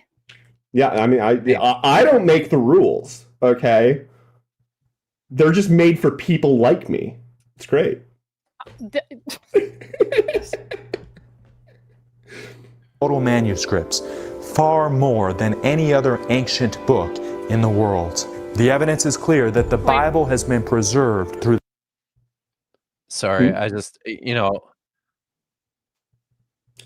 is what I've been asking him. I don't understand. Like it's really upsetting to see how much Kip disrespects and hates the Bible. I fucking love the Bible, dude. I fucking love the Bible. Shut up. You see the anger in his voice? You see that. You can't even, it's not even English. That's the yelling tone of a Bible hating atheist. Come on. Listen. I have one thing. I have one thing to say to you guys right now. Go for it. He's not sharing the right. He's not sharing. Am I not? I did. You're not sharing. No. I shared it. I could have. You right, didn't. fucking, you didn't. You built did. up to it. You built up to it, and then you went into the whole silence thing, and we weren't seeing any of it. Fine. Hey, Scotty. Shut up.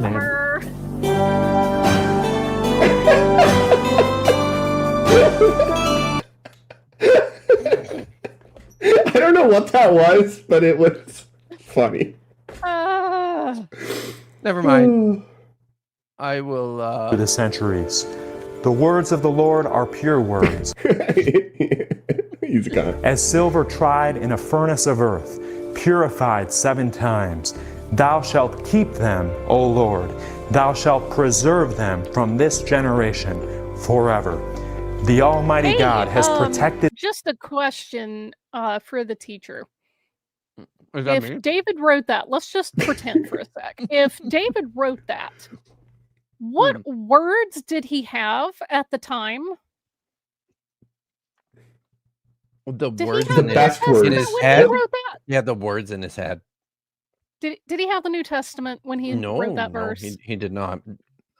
Yeah, you know what else he didn't have, Vish? He also did not have the Old Testament. This is also true. Yeah. You are technically correct. Yes. The best kind of correct. He had, as I said, he had the words in his head. Did he have the Torah? No. He did not. He had certain excerpts from the Torah, or what would later become the Torah. Possibly. So, if we assume that he was a real guy and not, like the whole question of like, to what extent does David map onto a particular historical person? I'm just saying for the sake of argument, and that guy's granting that. So, very human being, in terms Skinwalker. Yeah, in terms of the way that scholars date the the fragments of that are in the Old Testament, what David possibly had of what is in our Bibles is maybe the Song of the Sea in Exodus chapter 15, and that's it. Mm-hmm. That's it. Maybe Song of Devorah, but I believe most scholars I'm pretty sure that one's 9th century. Oh God, no! I really want that one to be older. I want it to be older too. I really do. I know that it refers to like a tribal system that likely didn't exist at that time, but it's just good. That she's just a badass. Okay. She was just chilling under her tree. And they're like, yo, wanna fuck some people up? Yep. She's like, what's in it for me? I love her. She's great. The Bible so that you and I can have its guidance today. Fact 4. Science and archaeology support the Bible. I wonder if we're going to hear about chariot wheels. Oh, yeah, maybe. Oh, my God. Okay. We found Jericho. We found this. This is going to be good. Did you know that the Bible says that the earth is a sphere? I heard there's a circle. The water cycle is in there. And also it says that there's oxygen in blood. Does it though? It even talks about dark matter. Dark matter, dude. Wow. Oh my God. It does. No, it doesn't. It talks about what's the term? You're an astrophysicist. I'm not an astrophysicist. Expansion of the universe. The expansion of the universe. There's a technical term for that. Astrophysicist, right? It's what is it? Yeah. The Big Bang? Dark energy? I don't know. I'm a Bible scholar. What the fuck do I know? Well, I mean that's true. Dr. Clark Van Gilder points out that the Bible never mentions magnets, so there is that. Does it really not mention it? Not once. Does it mention compasses? No. Okay, because if it mentions compasses, I might. Compass basically means magnet. So. Physics happens in stars, so all physicists are astrophysicists. Checkmate. I hate all of you. All of you are bad people. Some say that science is at odds with the Bible, but true science is always in harmony with the Bible. Oh boy, true science. For example, the Bible clearly reveals the shape of the earth in Isaiah 40:22. Yes, it does. Yes. No, it doesn't. It is he that sitteth upon the circle of the earth. Long before scientists knew the Bible. It does not use circle and sphere are two different things. Have you considered? I can't believe I'm playing this part for the stream. Have you considered? Well, you are. Nuh-uh. Have you considered that there is no word in Hebrew for sphere? You know, have you considered that? I have considered that, actually. All right. Is there a word for ball? Yeah. Okay, that is. There. Yeah. Okay, then it's close enough. Now listen, I do have to say something here. When people chat, when this comes up, and this invariably will in certain conversations that you end up being in, when somebody says, well, there's no Hebrew word for that particular thing from antiquity, or somebody might say to you there's only like 5,000 Hebrew words in existence. Here's the thing, remember this. So not every word that the people who spoke Hebrew in the Iron Age actually made it into the Bible. Crazy, right? Crazy. That's not every word. That's at odds with my understanding of the Bible as literally a dictionary, right? So, wow, is that invalid? Didn't think so. Pretty invalid. Oh, you got anything to say, Vish? No. Okay. Bible revealed that the. Oh, sorry. Sorry, I was just going to say this is fucking dumb, right? Yeah. Because circles, famously, can be flat. Yeah. Yeah. Yeah. Earth was circular. Did you know that the Bible was the first to teach that air has weight? Job 28:25 states to make the air weight has to make the weight for the winds. It took the weight for the wind. What is that? You got to back that up, dude. We have to look at this. Job 28:25. So dumb. I'm pulling it up. All right. Are you pulling it up on 28 interlinear verse 25? I'm struggling to type. 28:25. Laos sot, okay to make. La Ruach, the wind or whatever. So La Ruach. Huh. Mishkal Maim Tikain Lamida. Okay, I mean it just Mishkal. But the thing is, it's Hebrew parallelism to establish for the wind a weight and the waters an apportion by measure. It's talking about like scales. It's balancing the scales of the waters and the wind. It's verse 25. This is dumb. It is dumb. I'm just looking this up here. So, yes, weight on the plumb line, a balance, mishkal together with midah measures the length. It's a measure of length and volume of the wind. It's actually mentioned, apparently, does that actually appear in Genesis 24:22? Really? Possibly. Let me check. Yeah. Checking now. It's, so,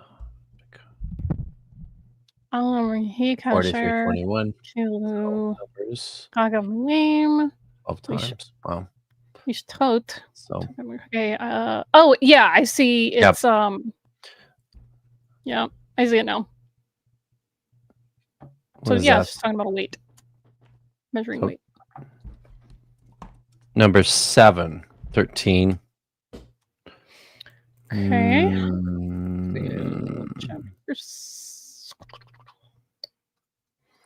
So it's just yeah. So it's a whole section about the weights for offering. No, it doesn't have anything to do with the wind. Oh yeah. So I see. But it's it's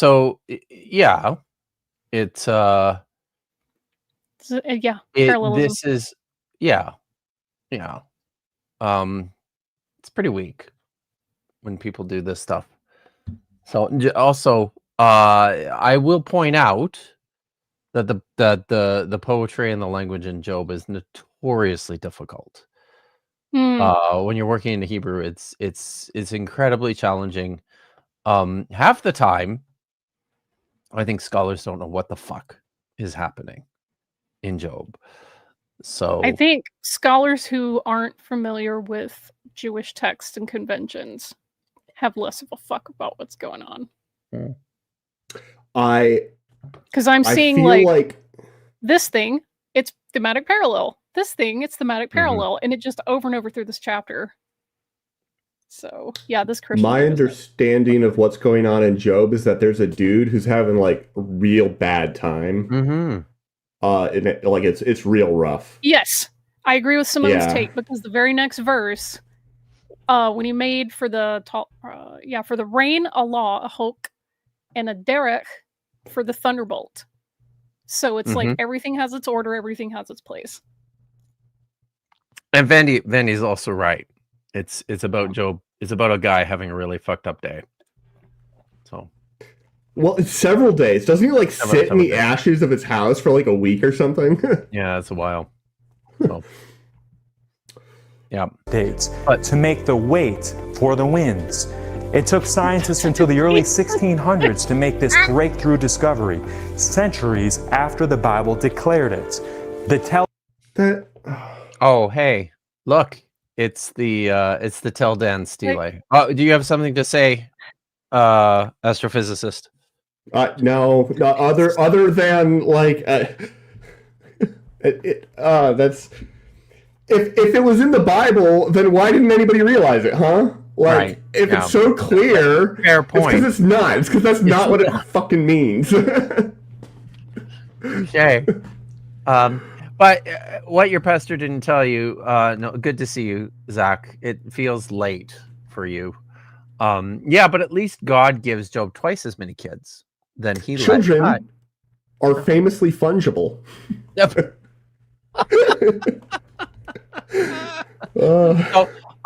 Now listen, I don't know if you guys know, but I wrote a book. And in the book I actually have there's what's in the book is a lot of very, very conventional biblical scholarship. There are a handful of slightly novel things in the book, and not a novel. It's not a novel. It's not a novel. But some of those are actually in the book. Actually, have to do with the book of Job, and I tend to think that we do not appreciate how absurd and satirical this story was intended to be when it was written. Thank you. So it even the ending, because I know there was and I used to think this. I used to think that the epilogue on the Book of Job was a late addition, and that the Book of Job ended when Job basically said, what the fuck am I supposed to do? I'm just gonna all I can do is repent and in ashes. Job, and just, you know, at the start of the book, he's literally the first instance of the meme. Guess I'll die. Yeah. Yeah. So I used to think that was the end of the book and that the epilogue was added later. I no longer think that. It's even better. What I think now is that the writer of this book, writing very cleverly this absurd satire, penned this ending in which Job, after going through this entire ordeal, is now returned children and livestock and twice as many. Because that totally makes up for it. Yeah, as if that makes up for what he just went through, right? As if that's going to do it. It's absurd when you read the Book of Job, everyone, and you should, because it's great. But when you read the Book of Job, please appreciate how absurd this story is. Not because people were dumb when they wrote it, because that's what they want you to see. They want you, that's the point. The point is the absurdity of it all. It's like a meta narrative, really. When you're reading the Book of Job, you're supposed to be experiencing this kind of the world is fucked up.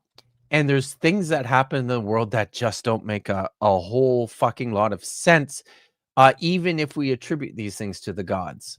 And you know what? This is what Job is a good book because it tells you, you know what? Shit happens and it sucks. And it's okay to sass God about it. Yes. Yes.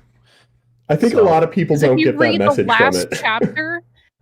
If you read the last chapter, instead of him being a simp, if you read it as him going, oh my God, you're so big and great, and you absolutely showed me, you proved me wrong. Your dad beat up my dad. Like, you're definitely the coolest one on the playground. Oh my gosh, woo, so strong.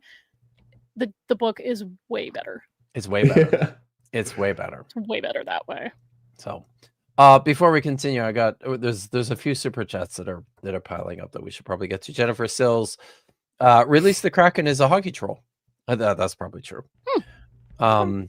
Pipplepunk said, one of you better be named Terror Jonah next time. Yes, I want to see a Terror Jonah on Dapper stream on next Saturday, please. Yes, please. Thank you, Pipplepunk. So if I make up a book of nonsense and it sells a bunch, that makes it true, right? How many copies do I need to sell to make myself honest? I don't know.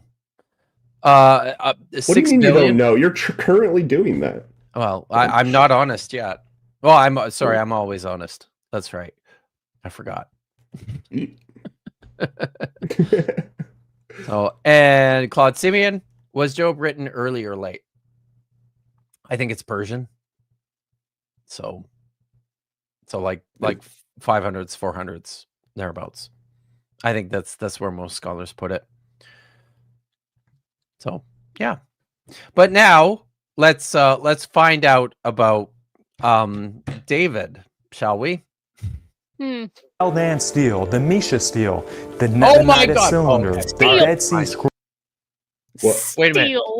Can we? Yes, the steel. Can we back it up? We got to get to the beginning of this because I have to hear. All right, there we go. To make this breakthrough discovery, centuries after the Bible declared it. The Teldan steel, the Misha steel, the Nebonite cylinder, the Dead Sea Scrolls all help prove the accuracy of the Bible. Fact 5. Is that it? That's it? Never read the Dead Sea Scrolls. Because someone who has no clue what he's talking about would say that. He hasn't read any of these things. He sure as fuck has not read the Misha Stele, my guy. Steel Kip. Gosh. So, I mean, at the end. I can, I probably, there's, I mean, I cite a big chunk of it in here. See if I can, I find it quickly just to, it's not the cool thing about the Misha Stele is that it's I crave the strength and certainty of steel. Yes, jokes that can only happen on this channel. That's true. That is true. Thank and you. or Dapper Dinosaur, because obviously. So shall I? I'll just read I'll read a couple of lines. What? I was thinking that this morning when we talked about him having 5 kids. I thought, man, he's almost halfway to a tribe. You didn't read the highlight. It's fine. Right. Continue. No, I missed that. Sorry. I have been drinking more and more as the stream goes. So here are a handful of lines from the Misha Stele. And Chemosh said to me, "Go take Nebo from Israel." So I went by night and fought against it from the break of dawn until noon, taking it and slaying all 7,000 men, boys, women, girls, and maidservants, for I had devoted them to destruction for Ashtar Chemosh. And I took from there something of Yahweh, dragged them before Chemosh. And the king of Israel had built Yahaz, and he dwelt there while he was fighting against me. But Chemosh drove him out before me. And I took from Moab 200 men, all first class, and set them out against Yahaz, and took it in order to attach it to the district of Dibon. Now, the fun thing about that text from the Misha Stele is it very, very, very loosely aligns with some things that we read in the Bible. But when you actually read what the Bible has to say about this particular this particular period of disputes with the Moabites and with Misha, the story in the Bible reads pretty differently. So I don't know. Would it be where they didn't get their ass whooped? Yeah, it kind of does, right? So, and there's different place names entered in there, and it it suggests that Misha sacrificed his firstborn in that story, which is not something he ever mentions. So I don't know. It's almost seems like a pretty important part of the story. Pretty important. Yeah. So you know what? It's almost like all this stuff is royal propaganda from antiquity. It's kind of almost like inconceivable. Impossible. All right. The Teldan steel, the Misha steel, the Nebonidus cylinder, the Dead Sea Scrolls all help prove the accuracy. You know what else the Dead Sea? You know what else the Dead? No, go ahead, Vandy. Is that a valid date? Is that a valid date right here? For the oh my God, is that for the Dead Sea Scrolls? That's for the Dead Sea Scrolls. Jesus fucking Christ! No. No. No. No. Even I know that. I believe that is for this. No, that can't even be for the Cyrus cylinder. Because he's got a different date for that one. For the Dead Sea Scrolls. Oh my fucking God. Oh my God. Wait. Harry comes down the aisle. Dinosaur. My God, it's Dapper Dinosaur. All right, listen. We're learning about the real date of the Dead Sea Scrolls, Dapper. 408 to 318 BC. That's pretty early. I'm sorry. This for you is. Oh no, I love that. That is excellent. I'm just waiting for Kip. Summoned you. Yeah. What are you waiting for? I'm waiting for Kip to accept that he needs to be inducted into the Cult Mechanicus. The what? Yes. The Cult Mechanicus. I don't know what the fuck you're talking about. Vishanti and I will educate you on the glories of the Omnissiah later. Yes. Does this have anything to do with turbo encabulation? But it has to happen now. Maybe. Does it have to happen now? It has to happen before you perish and we lose all the knowledge stored in your brain. Oh, okay. So we could do it tomorrow. Well, unless you die between now and then. I don't intend to. Well, that's good, but sometimes it happens anyway. Are you suggesting that you want to do it now? I mean, it's up to you, because I'm not going to force you to join a new religion. You're sending mixed messages, okay? Either you want him to join now or you don't. I do, but I don't want him to join against his own will. Well, I mean, I'm kind of drunk, so I'm going to do whatever you tell me to. Well, okay, if you're drunk, you probably won't accept the various brain implants very well, so it's probably best to wait then. Or he'll accept them even better. No, that's unlikely. Yeah, as Sapphire Light notes, learn and be disgusted by the weakness of your flesh. It's true. Yeah. Become aware. Oh, wow. So I have no fucking idea what's going on, but that's okay. It's not unusual. It's still my stream. Okay. How good is the text on this obviously not AI image?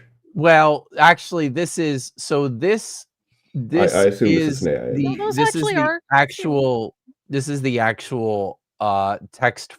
The one on the left looks like it's 1Q Isaiah A, but the one on the right looks like it's the Habakkuk Pesher. So I'm a little confused. Why are they stitched together? Well, I don't know, but I mean, they did stitch sheets together. That's how they did it, but I don't know. What, no, I'm saying why these two varied, not the same text sheets or. They're literally sewed together. Yeah, they literally are. Yeah. So it kind of. I'm going to go out on a limb and say that. Well, for a few things. One, that parchment looks surprisingly fresh.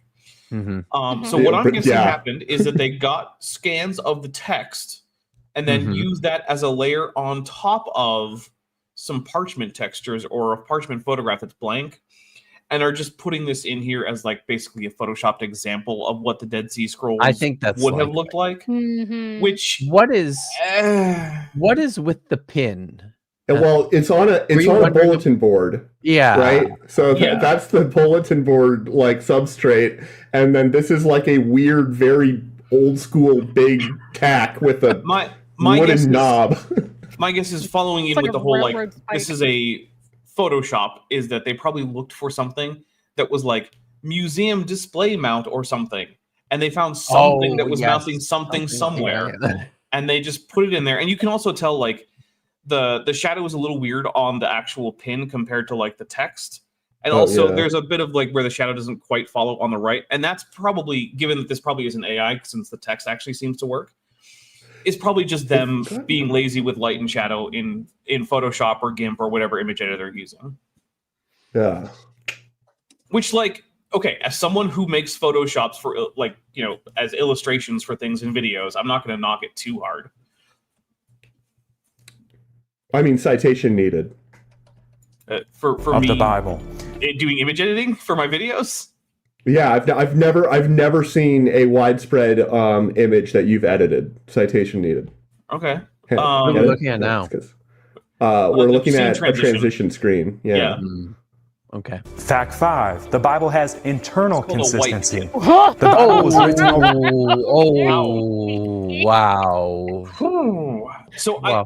I do think that so far, most of these have just been logical fallacies, but this is the first time where we're like, no, that's just straight up factually wrong.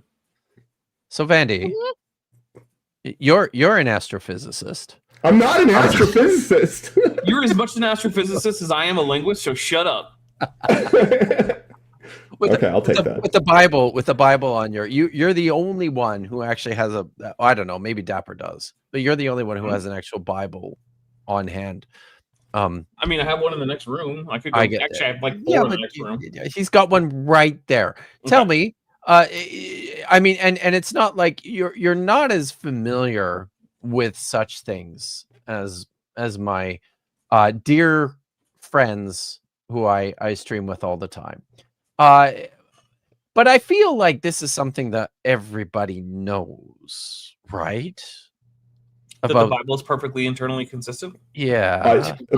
Absolutely. There definitely is not any inconsistency between, like, you know, when the crucifixion happens. So you know between about the various Gospels. Right. Definitely not a thing. His treatment of fig trees extremely consistent. Kent Hovind told me that the Bible doesn't have any contradictions, and he's a doctor and an expert on dinosaurs and the Bible. Yeah.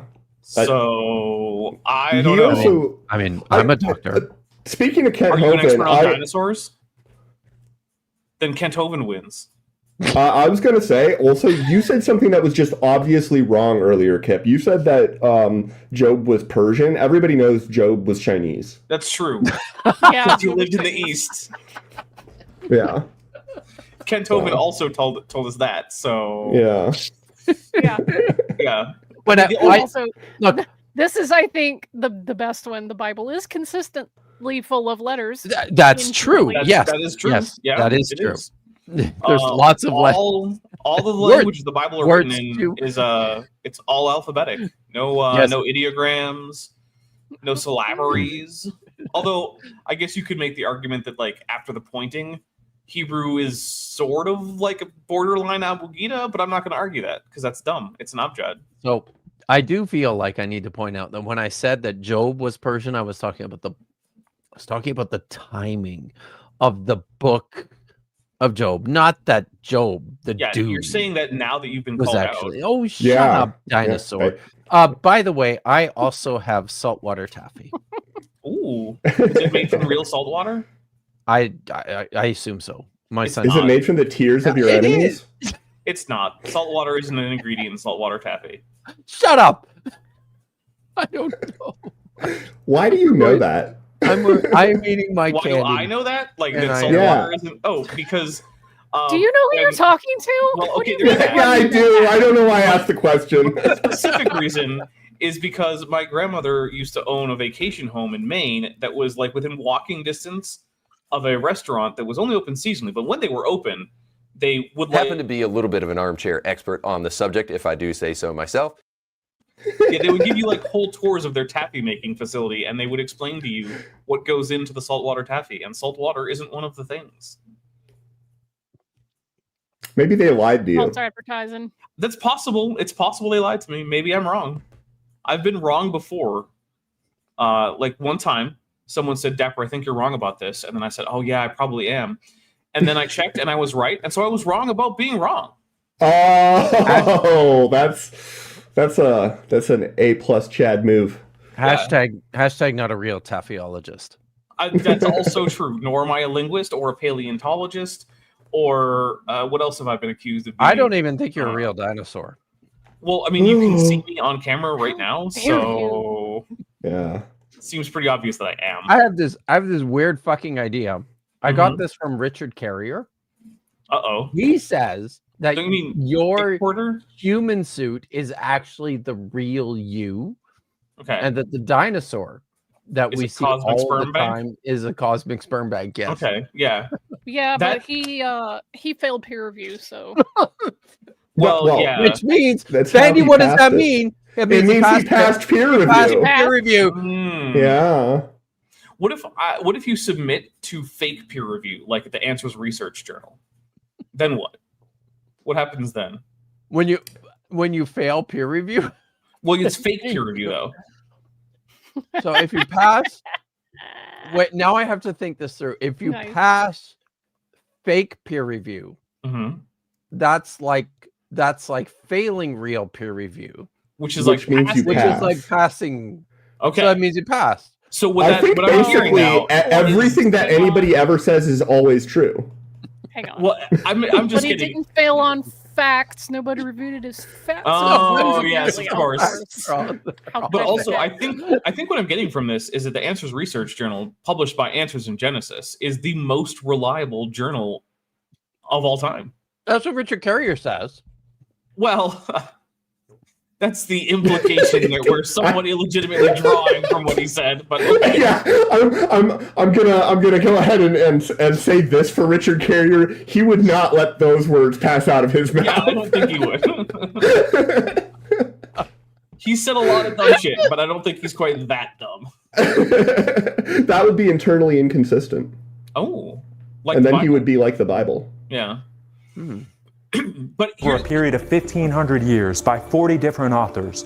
Despite many of them never meeting each other, they wrote with perfect internal consistency. See, here's the thing. It is perfect internal consistency as long as you ignore where it's not. Yeah. Right? You can. I mean, if you torture the data long enough, it will tell you anything you want.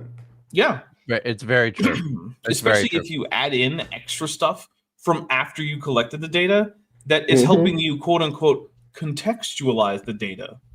Yeah, it's a qualitative way of just overfitting and adding too many parameters to your fitting model.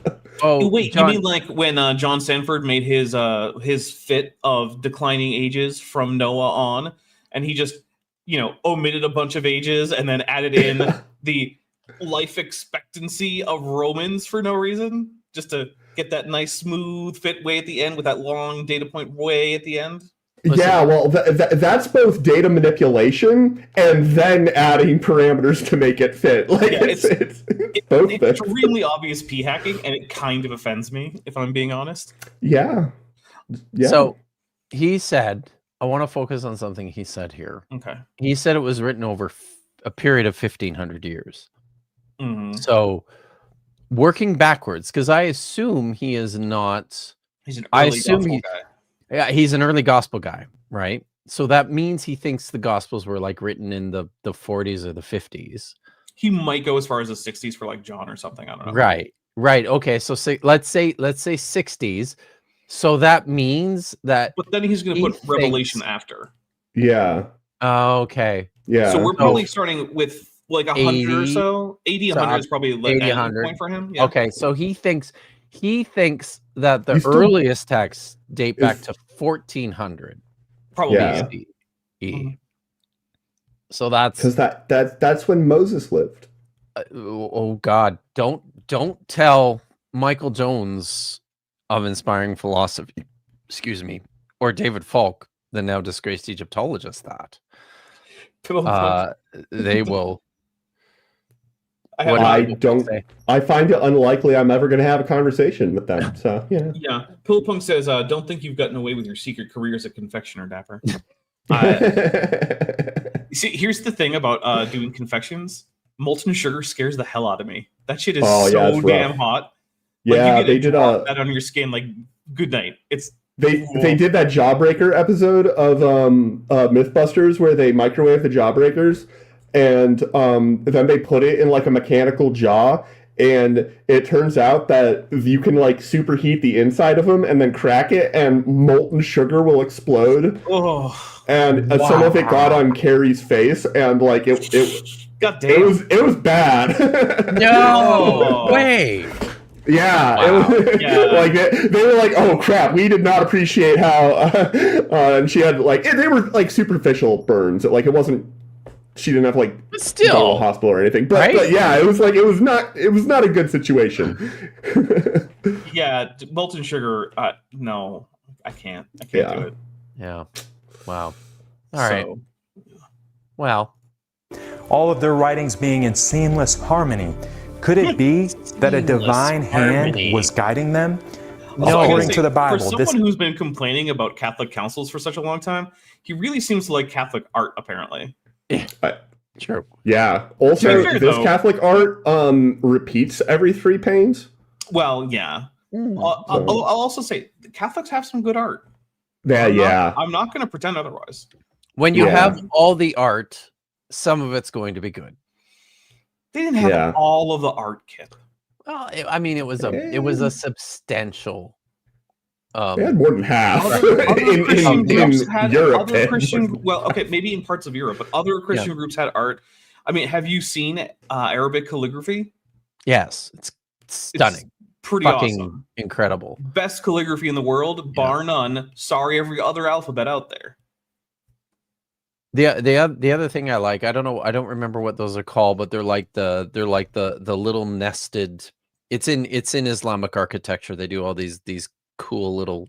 Those are called arabesques because the people who came up with that word have no imagination. Okay. So they're just like, it's Araby. They're really cool. They are very cool. Yeah. be that a divine hand was guiding them? According to the Bible, this is exactly what happened. Exactly what happened. Peter 1:21 states. Let's wait because he's going to tell us what. He's going to tell us what Peter, who definitely wrote Second Peter, said. He did, right? Holy men of God spake as they were moved by the Holy Ghost. Now, hold on. Panel is spake the same as writ? It would be wrote in this case, but no. No, it's not. No. That's true. Spake isn't even a word. Of course it's a word. Shut up. It's a very old word. Look, the fact is that speak is, in fact, a strong verb, and you're just going to have to get over it. It's very strong. Well, it will. You don't even know what a strong verb is. It will. Oh, fuck off. I definitely don't know what a strong verb is. Yeah. Strong verbs are the ones in Germanic languages that form various forms through internal vowel mutation, as opposed to adding a suffix, usually for the simple past and passive participle. Weak verbs add a suffix for the past, simple past, and passive participle. Are you making words up? No, those are all language words. I don't believe because you. I'm not a linguist. Separates the Bible from all world religions. Now, don't miss this. It's one word. Prophecy. All world religions. All world religions. All of them. All of them. I'm going to say number 6 is how I got the Jehovah's Witnesses to leave me alone. That's good. Yeah, because all it took was they were like, oh, look at all these prophecies in Daniel. Because, basically their entire shtick is based off Daniel. And I was like, all right, cool. How do I know that Daniel was written during rather than after the exile? And they were like, oh, we're going to go look into that. We're going to come back with great information. We're good at research. And they never fucking came back. And that was years ago. Have you considered, though, dinosaur? That the Aramaic in the book of Daniel is Imperial Aramaic, which was in use from like the 6th century BCE. Okay. Yes. That's it. That's all I got. Also, that's okay. So you're saying Simone is correct. Yes, Simone is correct. Thank you. I don't know what a radical is. Oh, okay. There is that. Yeah. Those are the individual letters that form the root of a verb are called radicals in Semitic languages. Yeah. Which are the best languages? I don't know. I mean, there are other really cool Afro-Asiatic languages out there, Kip. Yeah. How would you know? You're not a linguist. Because I don't have to be a linguist to appreciate Berber or Egyptian. This is known. Yes, you do. That's true, Simone. This is known. There are Greek loanwords in Daniel, but I've been told this is not a problem for reasons. So yeah. Also, I gotta point out, like, people are able to write in formalized and archaic forms of a language if they choose to do so. We see this pretty regularly. Sometimes they fail, like Joseph Smith, who was exceptionally bad at King James English, but like sometimes people succeed. Yes. And also, if you're confused between the difference between thee, thy, and thou, see me sometime after class, because apparently everyone gets confused by this. Yeah, but people hate your classes, Dapper. Well, I mean, I said to see me after class. Currently, this is your class, so. Oh, right. Okay. See him after class, friends. I get it. Is he taking over the class? No, he's just. I'm just offering extra tutoring after the class. That's all he's doing. So, all right, let's learn about prophecy. Oh, good. Shall we? Prophecy has been defined as history written in advance. History written in advance. History written in advance. That's and also tone down the damn bokeh. You don't need that much on a picture of the Bible. Jeez. Right. Yes. This isn't wildlife photography. It's just a Bible on a table. Did you see that? Did you see the opening shot, Dapper? I did, which also you ignored by informing you that is in fact Mark, the gospel writer, because the symbol of Mark is a winged lion? No. I wasn't. No, we were talking about. Hold on, we were talking about this here. Oh God. Oh, where is it? But it's still here. There it is. Oh. Yeah, that's a disconcerting image, and I do think I was looking away for that. Yeah. Must have been. I mean, seriously. I feel like he was about to stab me with the Bible, like in the face. Guys, he opened with this. Yeah, look, he made this choice. Pro tip, dude. Instead of shoving it at my face in a rather off-putting way, keep it closed so I can see the title, and hold it up to the camera closed with the face facing the camera. I'm going out on a limb here, but I'm betting even the fucking Jehovah's Witnesses that Dapper scared away from his doorstep didn't take this approach. They did not. They didn't. They asked if I wanted some literature that they were holding close to their own torsos rather than shoving it at me. And I declined. And then they said, well, can we read some Bible verses together? And then I said yes. And then they read some Daniel. And I was able to look at their Bible that they were holding up, but not at me. There you go. Sorry, I had to go make some waffles. Night waffles are party food. Waffles. Awesome. You can put some chicken with that? Oh, God. You guys, I'm so full. If the munchies continue, that's a very real possibility. Yeah. I saw you eating that cookie. I almost felt obligated to eat the cookie, but I'm so fucking full. Well, is that because you're drinking a stout beer right there? This is not. This is red wine. Oh, it's leaving a surprising amount of stain. Is your glass clean? Did you not clean your glass? I did. I mean, I had a rosé. It has dirty glasses. I had a rosé, and you didn't clean your glass. I did not. I am a Philistine. Yeah. So now you're getting the rosé flavor mixed in with your red wine. Yeah, it wasn't even a good rosé. Ugh. I know. You can grab you do own more than one wine glass, right? Well, no, yes, but I actually don't. We had company, so all the wine glasses were. My son put milk in his wine glass tonight. That's a little weird. I know. Weird. But you know what? Hey, it's fine. I didn't complain. Yes. Please read that. Read it. If he was from Boston, he's be mocked the gospel writer.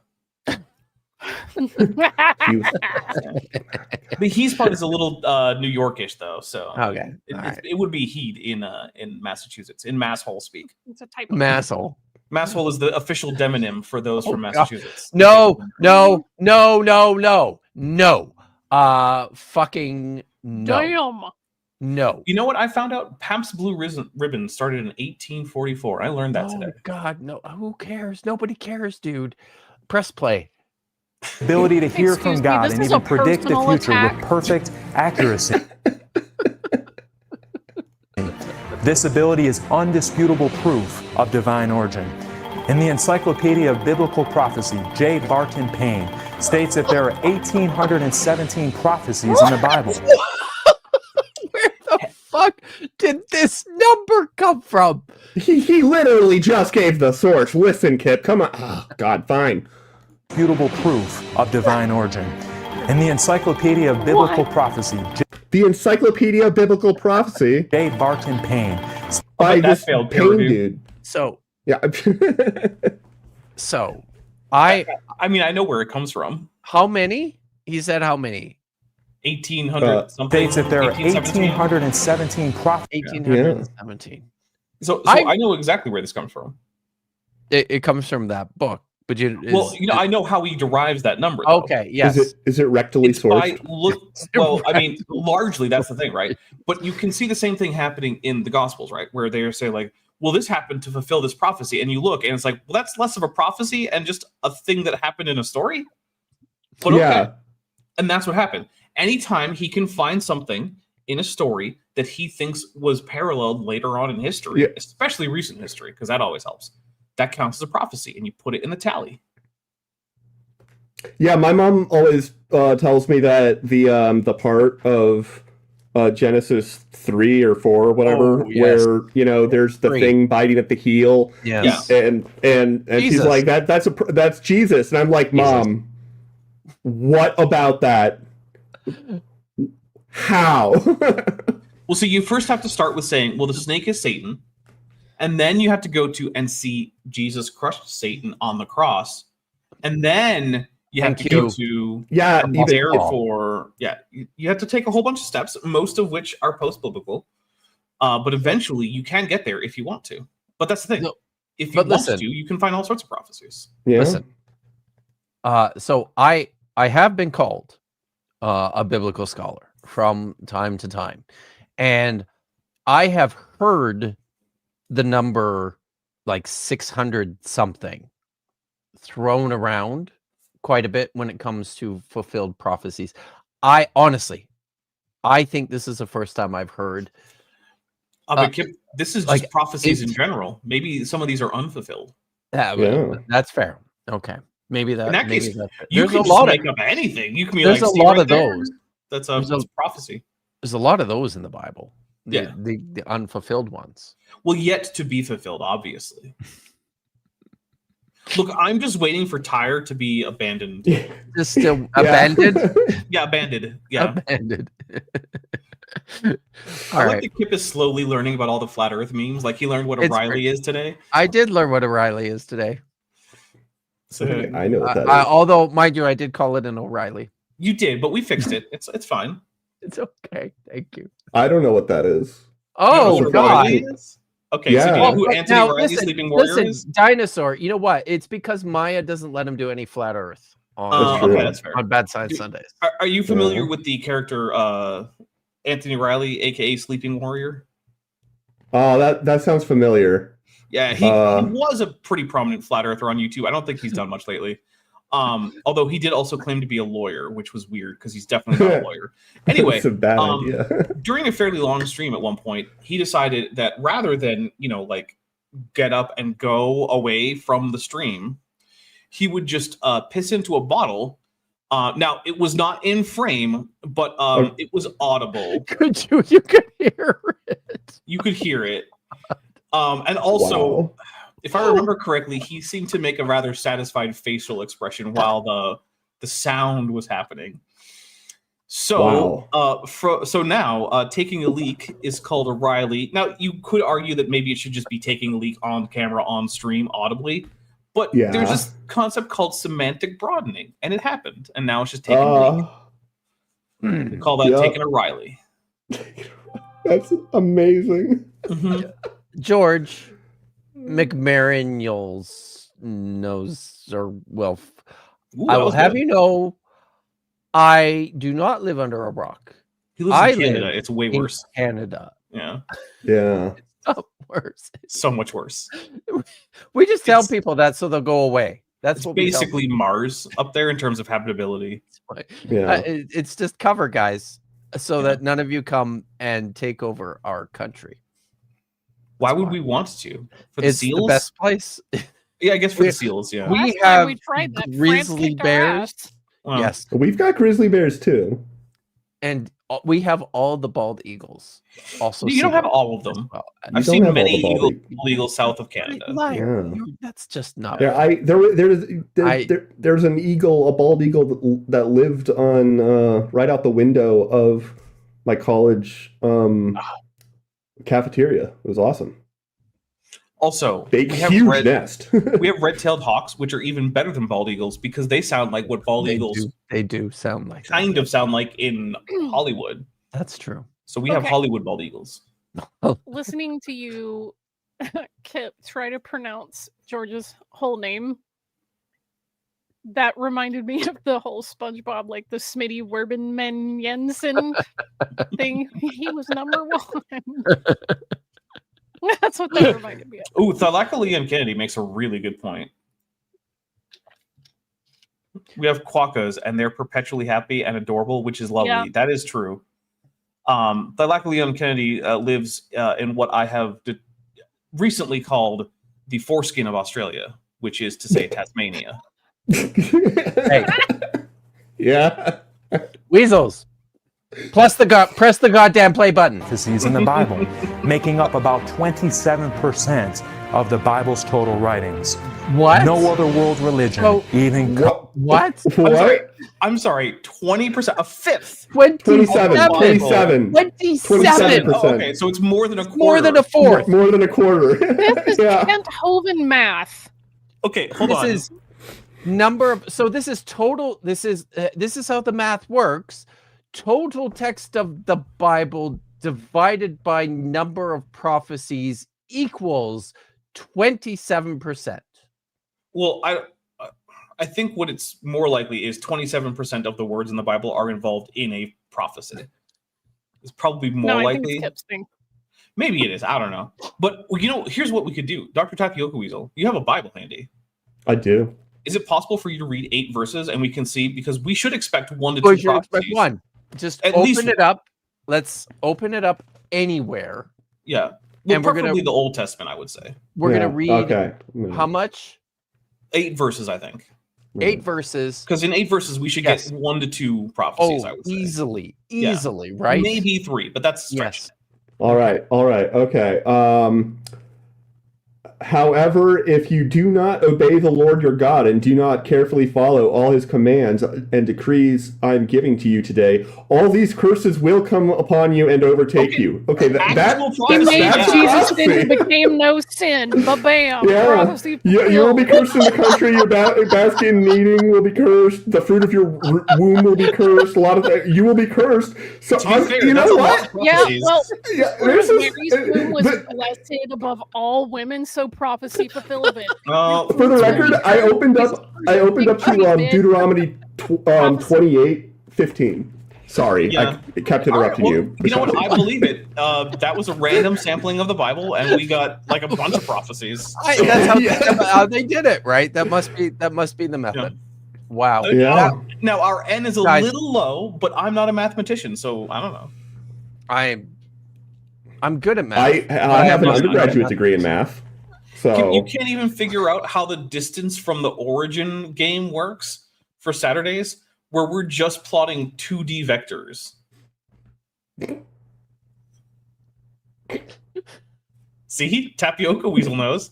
Yeah. Tapioca Weasel's like, man, I can plot distance to origin in n-dimensional space. What is He's got a degree in math. Bro, it's the Pythagorean theorem, okay? it's like B squared equals C. Yeah. Exactly. It's like the one thing from math class that you should remember. Okay, just like the one thing from biology class is the powerhouse of the cell. Like, come on. Yeah. Okay. So anyway, we have another one. Somewhere in the New Testament says someday people will think we're full of shit, and that was true. Yeah, I mean, and Jesus did say there would be wars and rumors of wars, and as far as I can tell, at least the wars part is true. Yeah. Comes close, and it makes sense. If someone attempts to predict the future and is wrong, they're instantly discredited. But the Bible stands. They're not instantly discredited. They're discredited when the thing doesn't. I think that's what he meant, to be fair. Okay, fine. But also, there's a whole bunch of Rapture people who are waiting for October 6th or 7th for the actual September 23rd. So I need to, because I need to point out, Lawrence is here from the Behold Network.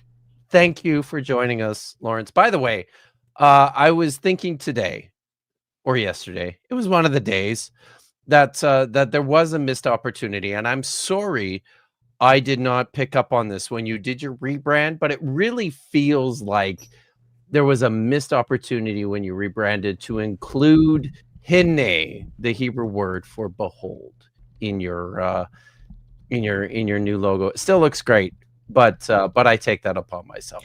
So, but thank you, Lawrence, for coming. Kip thinks Hebrew should be as prominent as I think Klingon should be. Yeah, and one of us is right, and it's not the dinosaur. It's me. Fuck you. Say it in Klingon. It's alone in its ability to accurately tell the future. For a powerful example of an ancient Bible prophecy that came to pass exactly as the Bible predicted. Oh no! Look! We did this. We did this on your channel. We just did this. It was the one thing we did. Well, I mean, we got through 6 seconds of it, but yeah. Actually, we got through 8 seconds of it, Kip. Thank you very much. I counted. Oh, wow. Very nice. Thanks. Yeah. I can count on you to do that. Yeah. Appreciate it. Well, I had the timestamps written down so that I know where to go to next time we start back up. So, like, yeah, I kind of have to. Nice. Yeah. Oh, You're a professional. It's true. Sometimes. No, I'm always a professional. Sometimes I'm bad at being a professional. Yeah. Prophecy, they came to pass exactly as the Bible. What's going on? Is this like a weird athlete's foot? Why is this PS3? Why are we getting PS3? Look, Mike, look at your textures. You've got seams, dude. Okay, hold up. Box mapping has a little width slider so you can fade between textures. Just goddamn use. Or just get a texture mask. Valid crash out. Get a texture mask. Dapper's crashing out over freaking. You know what I blame? I blame Niddy. That. Let's blame Niddy. Can we blame Niddy? I was going to do that. I was going to say if this guy kept a comb in his beard, none of this would happen. Yes. That's probably true. It's true. Also, wait a minute. Those white dots, those are places where the texture went over and they didn't bother to use actual like extend or repeat on the textures.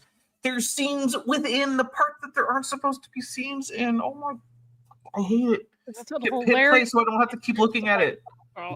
Predicted. Check out the video in the description below entitled Daniel 2, Urgent Bible Prophecy. Hold on, is this a Bible prophecy?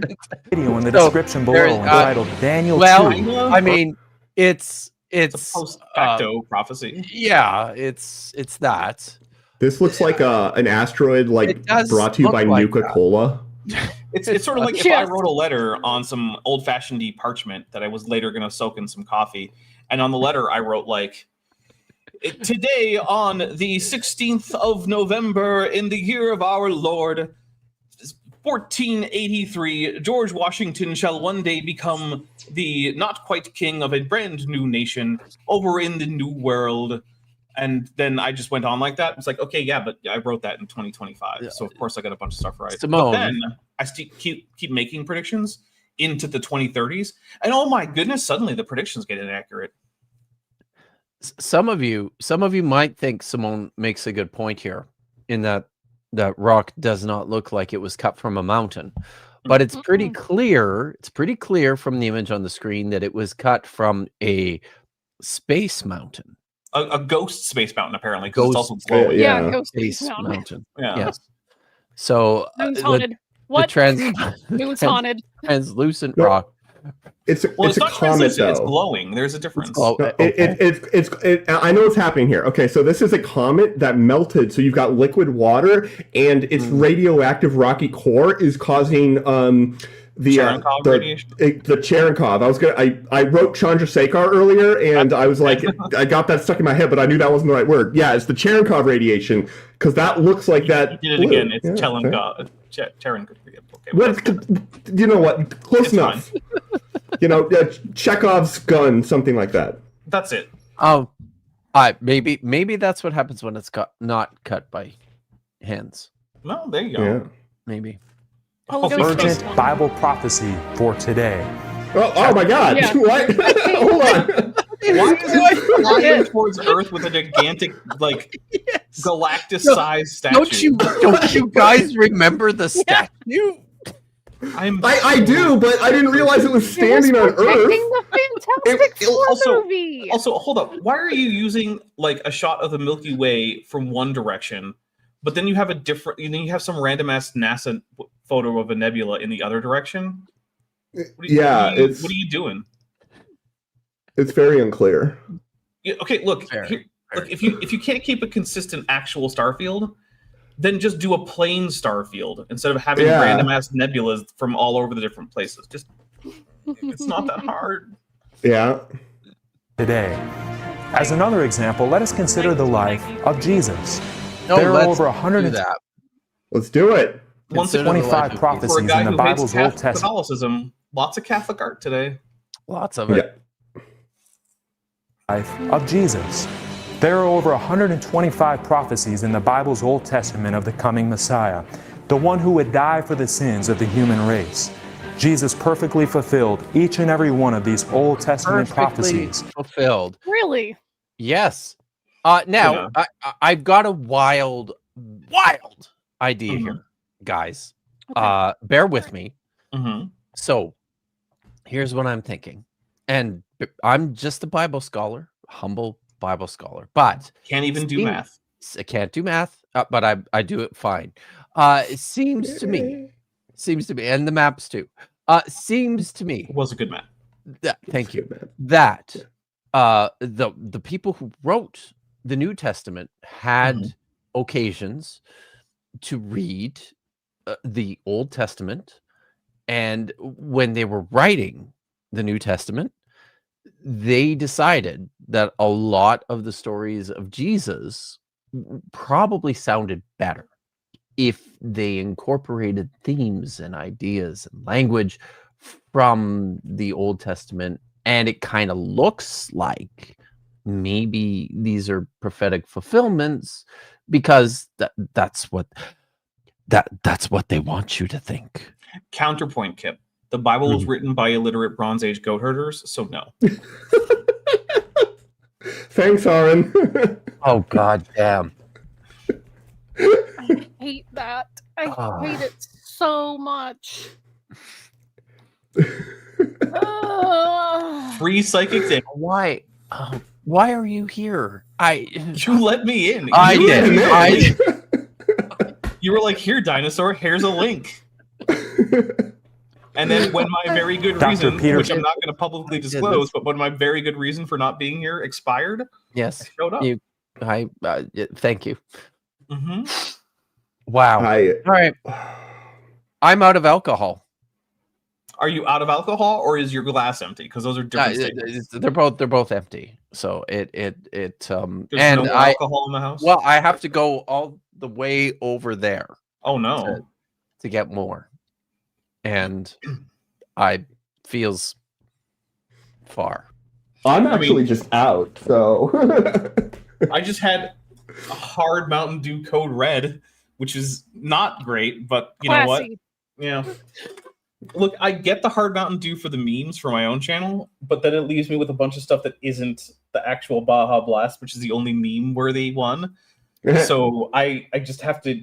You know what? This is just my whole assessment of this right now is just skill issue because my THC is going to last for hours. Yeah, but okay, I'm not. Look, Shanti, I do a drinking game on my channel. I'm not going to do an edible game on my channel because I will just be done. You'll never hear from me again. I will be high for like the rest of my short life. Please, let's do that. Yes. I vote yes. Well, so here's the thing. Kent Halstead, you end up turning into the big empty man. Like, did suggest that I do a high stream, and I said, I'll tell you what. If on the next stream we can get to what would normally be I put on my human suit and a tutu and go on camera in the tutu, instead I'll just do a high stream the next time. And we didn't get there, so maybe we can make that the goal next time. I don't know. No. So how about this? Yes, sir. No. Yes, it will be good. Yes, correct. Stoner, a mathematician and former chairman at Pasadena College, calculated that the odds of one man fulfilling just 8 of these 125 plus prophecies is 1 in 10 to the 33rd power. Who doesn't love the bubble? The bubble sound. Yeah, but 33 is a Mason number, so that's satanic. Also, do you know how this number was calculated? Oh, do tell. Totally. So this is not down, something I learned in my program. The guy who wrote this down was I believe he was at a Christian college, but he was like a statistics. He said Pasadena College. Yeah. So I don't remember if that's but it could be a college in Pasadena. I mean, Azusa Pacific University is in Pasadena. But basically, he had a list of these prophecies that he thought that Jesus had fulfilled, and he polled his students to see how likely they thought each one was to be fulfilled. Oh my god! He multiplied those numbers together. Are you kidding me? No, oh my god! It's just made up. He just got a bunch of numbers from vibes. It's vibes. Yeah, it's vibes. Wow. It's a vibe-based number.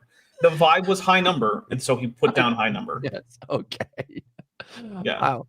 That is like a Richard Carrier approach to Bayesian Yeah. Statistics and prior probabilities and all that good stuff. All yeah. that. Yeah. Yeah. All right. What are the probabilities that someone would be born in Bethlehem? What does that even mean? Well, some of them are. I think the rebel rabbi might be drunk streaming. Yeah. Or drubbing. Yeah. I am not streaming. Internally screaming, maybe. I'm THC streaming. Also, why is our math symbols just a bunch of fractions and linear equations? Yeah, it's I was going to ask that same thing. Sure you were. I don't know. It's really weird. I mean, hold on. Are any of these not reduced though? At least they're all reduced. Yeah, looks like it. I can't see any that's Nope. There's a 2/4 that's not reduced. What? 2/4. That actually says 12/4, doesn't it? Which is also not reduced. Also not reduced. 12. Yeah, 12/4 is not. Yeah. Okay. Yeah. So get wrecked. Yeah. Calculated that the odds of one man fulfilling just 8 of these. Nothing else for the record. Good. 125 plus prophecies is 1 in 10 to the 33rd power. Thanks. That's great. Is he going to compare the number of electrons in the universe? I bet that's something that's going to happen. Oh, God. Yeah, probably. God knows the end from the beginning. This separates the God of the Bible from all other gods. Isaiah 46. So there are other gods. How many versions of Bible on table does this guy have on his hard drive? 12/4 is a whole number, but also I was going to say that's a time signature. Well, yeah. But like seriously, this guy seems to be just collecting photographs of Bible on table or desk and just putting them in his hard drive, and that's just weird to me. Yeah. 9 through 10 declares. Sorry, Jillian notes that the only college called anything close to Pasadena College is the community college, Pasadena City College, at least in Pasadena, California. So. I am God, and there is none like me, declaring the end from the beginning, and from ancient times the things that are not yet done. But perhaps the most powerful evidence for the authority of the Bible is this 7th undeniable fact. I'm waiting! The Bible changes lives. The Bible states, yes, therefore, it does. any man being not always Christ. for the better. You know what else changes lives? Alcoholics Anonymous. Yeah. Also back injuries. Yeah, that too. Amputations. Also divorce. Every divorce. Yeah. Every other religion you can think of. Some people get really obsessed with the book Catcher in the Rye. Yeah. That has happened. Yes. Yeah, it's like, look, any major change in your life is going to change your life, and that includes converting to a new religion. Yes, and that might change your life for the better or the worse. And look, there's a lot of people who convert to a new religion or rededicate themselves to a religion they kind of fell away from, and that helps them get out of like gambling or drinking or something. And hey, good for you. But that's not evidence of anything. Well, also, it didn't specify the kind of change that it makes. It just said it changes people's lives. And let me just say that the Christian New Testament has changed Jewish lives for the worse. Touche. So, yeah. And sometimes he is it a doesn't new creature. Change Old lives things either, are passed away. Right? Yeah. Sometimes it just doesn't. Yeah. It keeps lives the same. And sometimes that's very bad. Yeah. Behold, all things are become new. I have seen countless times where the Bible has transformed lives. It makes the drunkard sober. It makes the hateful kind. It shows how we can have victory over. Yes, that is what's happening right now. All those hateful people. Yeah. Reading their Bibles. Hang on. Look, I'm not going to say I haven't seen also, anyone. Moria Tzedek said, "Who is like me by Elim, among the so God. Eat your heart, Isaiah." Yeah. Look. I've seen people who have, I think, been successful at using the Bible as part of their motive to be kind and loving to people, but I've also seen tens of millions of people who've managed to do the exact opposite. Yeah. It just, you know, in the climate now, I mean, this is an old video, but I have a feeling that that Dustin, it's Dustin, right? Would make Dustin would make the same video today, but this just feels so tone deaf in view of what's happening right now. Yeah. But yeah. Yeah, but I mean, the Bible is a handcuff key, so there's that. That's true. It does do that. Yeah. For our bad habits and how we can receive eternal life. Oh, hold on a second. For me, I want to look at this gates of heaven image here for bad habits and how we. What is this? This is it's not like great what CGI, but those are the 3 crosses on Golgotha in the. Oh, that's what those are. Mm-hmm. Yeah. Okay. I thought for a moment I looked at it and I was like, is that like a Super Smash Brothers symbol? Yeah, I was like, hey, when you cut your gate in half up at the top with what was clearly some kind of rotated object, you left a seam in there that's probably double geometry. You might want to delete that. Yeah. So like right there? Yeah, right there. Yeah. So what you can do is you can go into your mesh editing, part of your 3D software, and you can merge the vertices that are doubled. Many 3D software platforms also have just a function where you can select a bunch of vertices and then merge them by distance. Yeah, we don't care. Yeah. I care, Weasel. Thank you, Weasels. Thank you. I care. Because you know what? Floppy CGI offends me. I could just always mute them, I guess. Eternal life. For me, the teachings of the Bible have given me purpose and direction for my life and hope for the future. I know that it can do the same. Yeah, good. Go team. Like, I'm not going to knock that, but like, that doesn't mean anything, right? Well, he just said he knows it can do it for me too, though. Maybe he doesn't know that, but like that it can do it for him. Okay, great. Some people have their lives changed and directed by the Lord of the Rings. I don't care. That's not none of this. The only thing of this that has been a reason that wasn't just a logical fallacy was also things that were just not true. Yeah, it was just factually wrong. There's been 7 things here. Also, it is a logical fallacy, actually, because the implication that because it's internally consistent means it's true, that is fallacious. That's true. Yeah, it is also fallacious. So okay, so 6 of them have been fallacious, and 2 of them have just been factually inaccurate. Yeah. It will help you to answer life's 3 most important questions. Where did I come from? Why am I here? Who is your daddy? Where what am does I he going? Yes. Here's the thing: the Bible isn't going to answer the question, "Where do I come from?" at all, right? At least not in any like literal, historical, or biological sense. Now, it doesn't even feel like it's trying. I mean, the etiologies in early Genesis are trying. I know what the 3 most important questions are. So do we. We just saw. Where did you come from? Where did you go? Where did you come from? Where'd you go from, Cotton Eye Joe? Okay, yeah. That was true. Yep. Dear friends, I commend to you the Bible, the inspired word of God. Almost sounded the answer like to at least one of those questions. I command to you the Bible. Almost sounded like he said, "Why am I here, and where am I going?" Dear friends, I commend to you the Bible. Yeah, command. It's commend. It sure sounds like command. I heard command. Like yeah, vowels are important. English is first language. Yeah, we know it is. We know that for sure. I think so. He gives off those. He definitely gives off those vibes. He gives off vibes where he's trying too hard. Okay. I mean, we've all seen it. The canonical example of somebody who I think is a native English speaker who is of course Karl Baugh. Yeah, I'm not sure he's a human. I'm pretty sure he can still be a native English speaker. I'm pretty sure he's a biological construct created by aliens who had a faulty English module uploaded into his mainframe before they put him on Earth.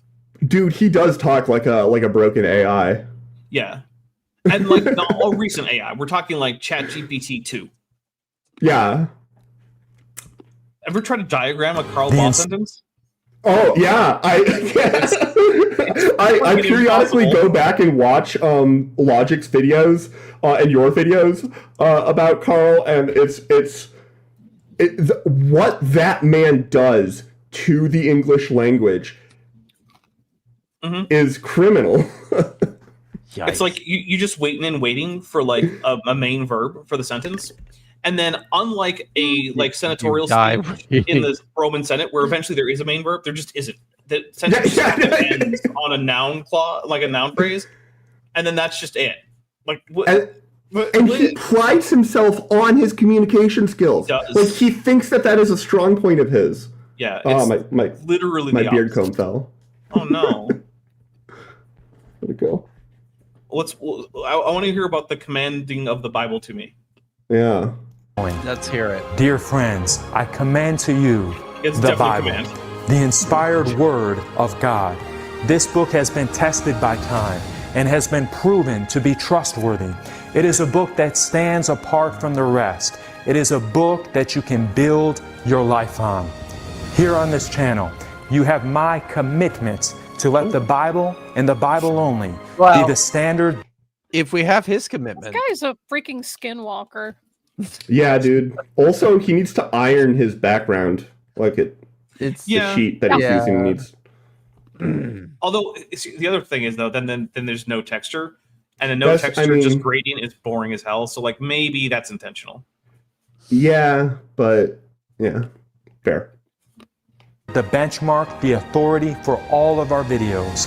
If it's in the Bible, I want it. If it's not in the Bible, did he say you heard that? He said, if it's in the Bible, I want it. Okay, so he's going to get himself some slavery. I want it. He's getting himself. No, he's going to be a slave. He's not an Israelite. I mean, poor Canolas does. He's into the... Yeah. So, also, isn't this guy a Seventh-day Adventist? The slaughtering priests on the altars of Yahweh. I thought you said this guy was a Seventh-day Adventist. Somebody mused about whether he was. Okay, because if he's a Seventh-day Adventist, then he's definitely getting some stuff that's not the Bible, even though he just said the Bible only. Because, hey, even Seventh-day Adventists don't say that the writings of Ellen G. White are the Bible. That's a separate thing that they have. Mm-hmm. So if this guy's a Seventh-day Adventist, he just lied to us.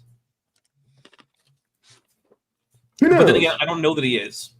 And also, I've been losing my opinion of Seventh-day Adventists has been steadily going down as I've been consuming more content from them for my own purposes. Mm-hmm. And my favorite thing that I've ever heard a Seventh-day Adventist say was that CERN is a secret satanic weapons program to make a giant bomb to shoot at God. That sounds like something literally.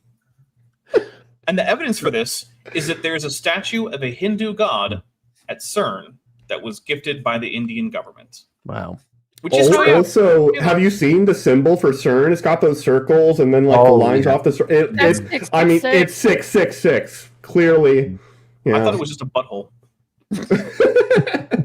No, it's a portal to another dimension so that we can bomb God. I mean, couldn't that still be a butthole, a cosmic butthole? That's true. But also, Seventh-day Adventists don't think God lives in another dimension. They just think he's out in space, hanging out there, and that heaven is a physical place you could just fly to if you had enough rocket fuel. Cool. So Vish pulled this up, and I think it's very worthwhile reminding everyone that he did say Terra Jonah. Yes, Terra Jonah. So for I don't no reason. In terms of pronunciation, I suppose we have to kind of give him a pass, don't we? No. Oh wait, no. We just can't trust him. All right, we can't trust him. No, we can just like make fun of him. I mean, I'm all for that. Yeah, he did put this out here for everyone, which includes us. He did. Yes, that's true. That's true. We're here for it. It's not for me. I appeal to each of you watching this today to let this book be the guide for your life. Did he just say if it's not in the Bible, it's not for him? Yeah, which would include lav mics, by the way. I was going to say the man who is broadcasting to hundreds of thousands over the internet. Yeah, it's not for him. Yep, but look at this trustworthy face. Yeah, I don't know. Also, like, no one actually thinks that if it's not in the Bible, it's not real or not for them or whatever. Because anytime someone says that, you can just ask them very simple things like, "Hey, what about kitty cats?" Things that aren't in the Bible. Do you have one of those? How do you feel about penguins, which aren't in the Bible? How do you feel about tomatoes, which aren't in the Bible? No, but lions are in the Bible, though. And That's like true. that means cats are in the Bible. This is what I said earlier. They're kitty cats. Yeah. Well, you know what isn't in the Do you Bible? think they're not? That's a skill issue. Penguins aren't in the Bible. What about winged lions? I mean, there's living things with the faces of lions that have wings. I don't know. Yeah. But like, this is supposed to be Mark. That's what that is. That's the symbol of Mark, the gospel writer. Okay. I didn't even know that. Yeah, but that's because you don't know enough about Christian symbolism. I'm really okay with that state of affairs. Yeah. You should take some classes. You know, I've taken a lot of classes in my time. They've been on a different subjects. Yeah, it's time to broaden your horizons. Astrophysics. Not astrophysics. Well, okay, I have taken an astrophysics class. Oh, but I'm not an but in undergrad. Okay, I didn't. Sure. I hate you guys. So you can understand it. Read it we don't every have day to finish this and out. be Like, we're at willing the to follow dregs its of the teachings. If this is your desire, just write in the comment Give me the Bible section below. Give me the Bible. I also want you to know that I'm accessible. What if happens? You have a prayer request. What happens if you write in the comments, "Give me the Bible"? My guess is I feel like the Kool-Aid Man's gonna show up coming through my door and just like start throwing Bibles at me. No, it's going to be Salty from the Salty show with that Christian kids show with like the anthropomorphic Bible named Salty. Yeah, with a P. That guy's going to burst through your wall and hand you a Bible. Our church actually had a Salty costume. Really? Yes, because we did at least 3 musical performances with children. Wow. Was it lip synced or did the children actually sing? No. Everybody sang. I was in a couple of them. That's That's weirdly impressive, actually. Yeah. And of course, as Holly on Bible says, as of 2012, Dustin was teaching at a Seventh-day Adventist church. Oh, way. So I feel like it's hard to get that gig if you're not a Seventh-day Adventist, which means when he says that he only wants the Bible, and if it's not in the Bible, it's not for him, that's just a straight up lie. And my guess is that it's a lie targeted at people who are like somewhat like quote unquote lapsed Christians, right? Like people who grew up Christian, aren't currently going to church, but if you ask them, do you believe in God?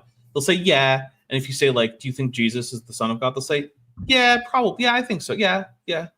That's who this is targeting. It's not targeting us. It's not targeting like Christians who are currently practicing. It's not targeting even Christians who know a lot about, like, say, Christian history or theology or anything. I think that's the target, is the lapsed Christian who still says yes to questions about, Christian truth claims, like, is Jesus the Son of God and is God real? Fair. Or a Bible question, feel free to send me a personal email at dustin@hopethroughprophecy.org. Oh, wow. If this video has been helpful to you, please like and subscribe. Oh, also, buddy. he's got... Are you... buddy. You guys got that, Hang right? on. Check out... He's got more... Is Vishanti about Oh, my God. That's like his thing, apparently. Take down your videos. I need to share something. Yes. Okay. That would be... You got to unshare. There you go. Let me just scroll to the bottom here. Oh, there he is. Oh, that's Dustin.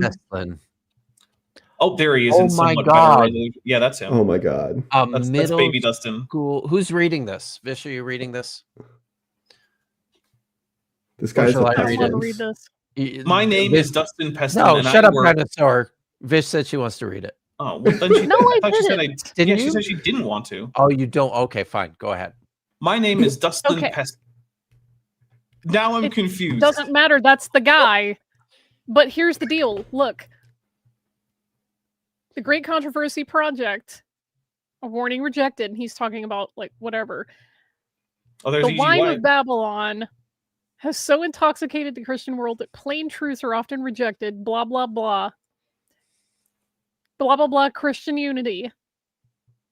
And then, what was Miller's attitude toward the establishment of a new religious denomination? So this right here is him just, I'm all for like Bible only, but also Helen.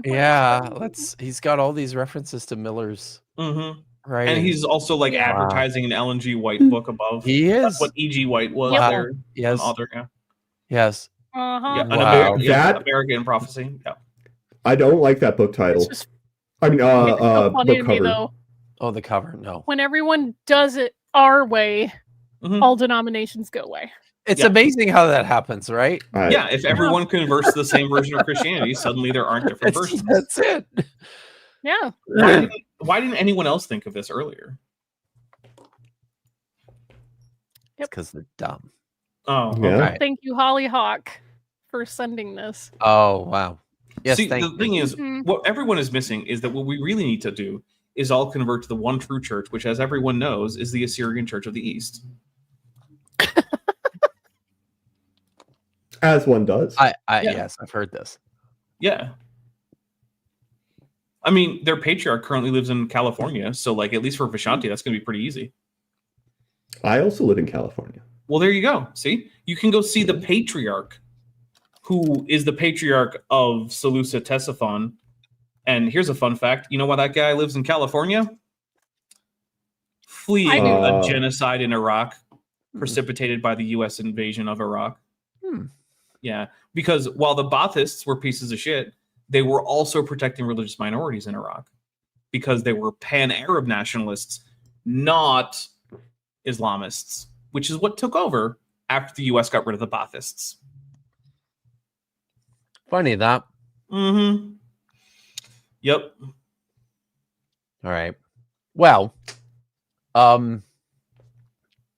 like we've been going for over 3 hours. You have. Yeah. I just got here. True. So you didn't just get here. You've been here for like an hour. Now This is going on about the length of a toast-to-toast stream. It really got is. another hour before we start hitting those numbers. I'm not doing that trip. I'm not. Yeah, Kip has to go get more wine off air. Or go to bed. I mean, I could do both. Kip is going to drink wine in bed. No. That's what I'm hearing. But I might eat cereal in bed. I might drink wine in bed. That's way worse than drinking wine in bed. Eating cereal in bed? Yeah, Why? at least crumbs. No, it doesn't.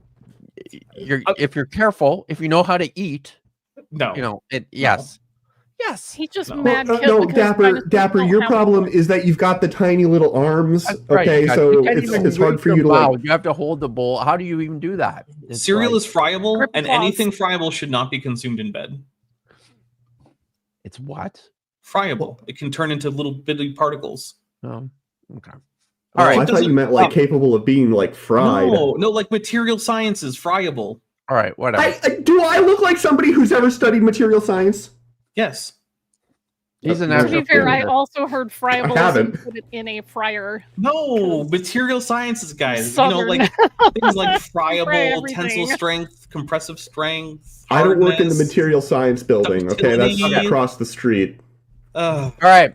Quiet. Malleability. I work in the god damn it! I work in the physics and astrophysics building. Damn it! So wait, am I now a material scientist in addition to being a linguist? Is that how that works? So we're gonna start shutting this down. Okay. That's what he thinks. Dinosaur, go. What do you have coming up this week? Okay, so let's see. Tomorrow I'm gonna watch spooky movies. Then I'm probably going to keep working on my Star Trek teaser trailer for my Top Hats Off channel. Shut up. That people can actually watch. What can people watch you do?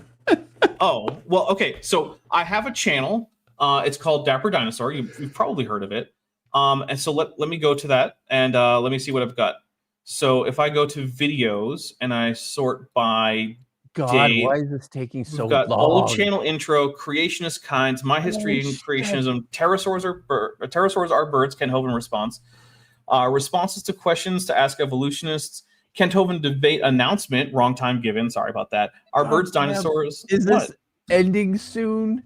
Well, I mean, God, he's doing fine. I've got 500 videos in this section. This is your channel, and you didn't give him a time limit. It's true, you didn't. I was being polite. Well, there's your first well, not your first mistake. There's your first mistake. Yeah, there's your his first mistake was being Canadian, and the politeness came as a consequence of that. That's true. All right, fine. I'll cut it short. So on Tuesday, I probably got Kent with Bent. There's a slight possibility it might not be Kent with Bent because, as I said on my channel, Bent has had some unfortunate family news, so that's making things a little complicated. If it's not that, it'll be Tisdale Tuesday with Chesh, where we take a look at Lawrence Tisdale, a French-Canadian young Earth creationist. So he's your fault, Kip, but also Chesh's fault. Because you're both Canadians. That's all I got. Anyway, then on Thursday, I am releasing a new video, and it will be the 4th of my series about Dan Biddle's gigantic conference talk that was like an hour and a half long or something. That's called Just Ignore Physics, because Dan Biddle is going to tell us that if you just ignore physics, then the Earth can be young, which I'm sure Vandy will agree with. Absolutely. I mean, if you just ignore physics, you can kind of do whatever you want. Exactly. I mean, that's how Star Trek in works. Your imagination. Speaking of which, the next day over on my other channel, Top Hats Off, we'll be doing a Star Trek Adventures episode called Tug of War, where some weirdo has decided to join in the game extra. I don't know. His name is like David or something. I don't know. Yeah. So he's going to be our new science officer, Lieutenant Vrelax, who is not a Baron or a Count, but is a humble Viscount. But you hired me for that position because I'm really, really, really good at math. That is almost entirely the opposite of what's true. Actually, what happened more is that you played one session of the same game, not the same campaign, the same game system. And you were like, well, that was really fun. And then when I asked you if you wanted to be in the campaign, you said no. And then you regretted it. I said no. No. You did. Did I really? I really said no. Yeah, if you hadn't, you would have been in the campaign for a long time by now. That doesn't sound like me. And yet, here we are. Vishanti also said no. Huh.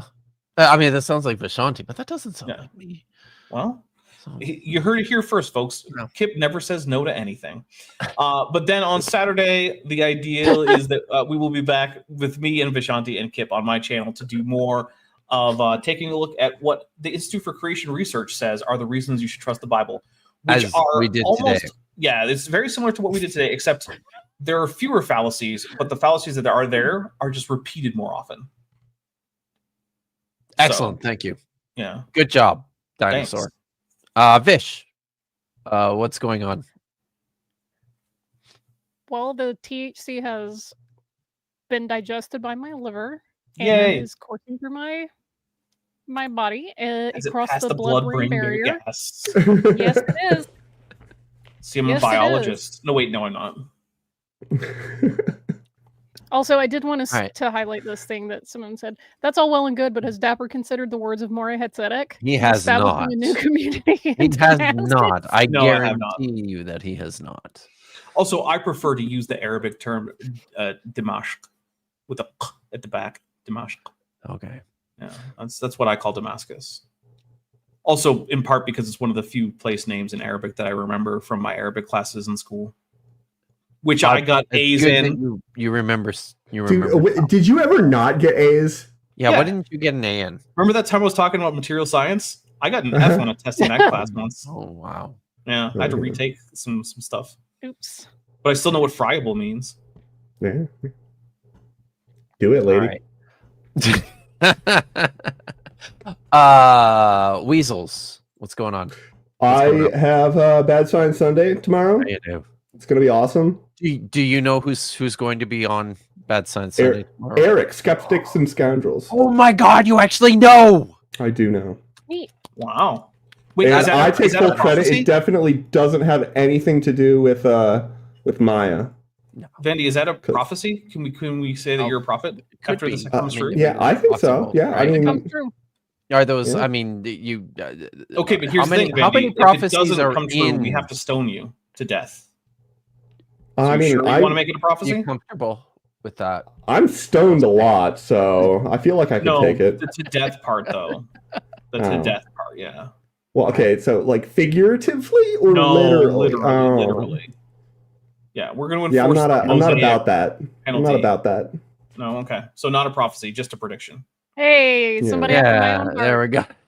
Nice. I came to the right place. All right. That is all right. Okay. So I will be watching Bad Science Sunday tomorrow night. And then this week I have Hebrew readings on Thursday. I haven't lined up a reader yet, but I'm going to try and get Lachlan Davis from Tablets and Temples. He's been on before. Didn't even consider me. Because you don't know what the fuck you're doing, dude. That's you why. Don't read Hebrew like that, do you? That's not. It's not that kind of show. I have courses. You can take the courses. You could do that. I could stumble through pronouncing Hebrew poorly and slowly. That's. I mean, we already. Dapper is famously not very smart, so you can't teach him things. True. Yes. So, and I might mix up sin and shin sometimes. I believe all the time. So yes, not all the time. But that's in this case, Simone is asking if it's a scene or a sheen. Yeah, she is asking that. And I will also definitely call meme because of Arabic. Well, you can't come then. I'm sorry. Okay. Well, I want to invite you to my Arabic reading stream then. I will just have to live with that. Okay. So that is Thursday, and then on Friday we will do Vish and I will do a live stream in the afternoon. I don't have anything planned right now because I'm too busy, but there will be something. It's always Jonah cool. in Klingon. We won't be doing that. So we might be reading Terra Jonah in Spanish though. Okay. So that might be a excellent. Thing. That sounds good. Yes. And then I think exciting. This is exciting. On Saturday evening. You should get me on and I'll read on Kelos instead of the Masoretic and pretend it's the Masoretic and there's no difference. What are you talking about? but seriously, Simone, if you want to get in on Hebrew readings, let me know. Yes, do it. When are you going to read through? When are you going to read through the Septuagint? Yes. The original, the original text of the maybe I don't know. Maybe I'll do a Septuagint stream. You could have Ammon Hillman on to talk about but more like I would probably I could have Dr. Joel Carrico on to swell Carrico. By the way, guys, not gonna invite me. Speaking of speaking of Greek is better than my Hebrew. Good. Speaking of Dr. Joel Carrico, on Saturday evening at 6:30 p.m. Pacific time, 9:30 p.m. Eastern, we will be having a third installment of Bible Scotch and Scholars, which is actually Scotch or is it just whiskey? No. It's real Scotch, and there's lots of it. So, now I have to tell everyone that Swole Carrico injured his finger this last week. Does anybody have any guesses how? You already asked us this morning, though. Did I ask that? Was that on? Yeah, but not everybody watches Dapper. I mean, like nobody watches Dapper, right? Or yesterday. Was it yesterday? Because it was did we do this yesterday? I got it right. Okay, yes, you're right. I often am. That's true. That's true. So okay, well, I won't bother then. So he forgot. I did. So all right. So I think that's it. That's everything. Okay. So Maya's gonna yell at me if I don't make you answer her question that apparently you're willfully ignoring. How much money do I have to bully out of the viewers to get that? Oh, God damn it! That's a good question. A lot, a fuck ton. It's gonna be a fucking ton of money. So well, that's not a number. That is not you got to put a number and a currency in it. What is the how much am I paying your Patreon, Dapper? I think it's like $5. Wasn't it 500? I thought for sure. Well, that's how much you owe me, but how much you're actually paying is like $5 on the channel memberships. Actually, yeah. So no, I'm not. But it will cost enough to cover my debt to the dinosaur, for which how I long? believe is $500 a month. I don't know how long is that in place. We never set out. You just said that. Yeah, that it was presumably for life. So like, I guess we should get actuarial tables. Wow, holy cow! Mine has been holding out. Out. Yes, that's something. I'm going to point out also. The Book of Jonah is not that long, Kip, and also I am aware Klingon of that. tends to be fairly condensed in terms of how long the sentences are. Oh my god! Why? Because it would be fun to watch you struggle and suffer. Everybody watches me struggle and suffer. Exactly. That's why people want it. Damn week. And you keep live point. streaming yourself doing it, which I can only conclude means that you're into it. YouTube audiences are motivated by two things: spite and sadism. Yes, that's true. Thank you. Thank you, sadists, for coming out and enjoying this evening of silliness with us. And I will see you next time. Kip Davis has written nope. The right button. It really is. No. So, I'm trying to. I forgot one here somewhere. Let's. Okay. Honorary boomer. All right, everybody. Hot take 5.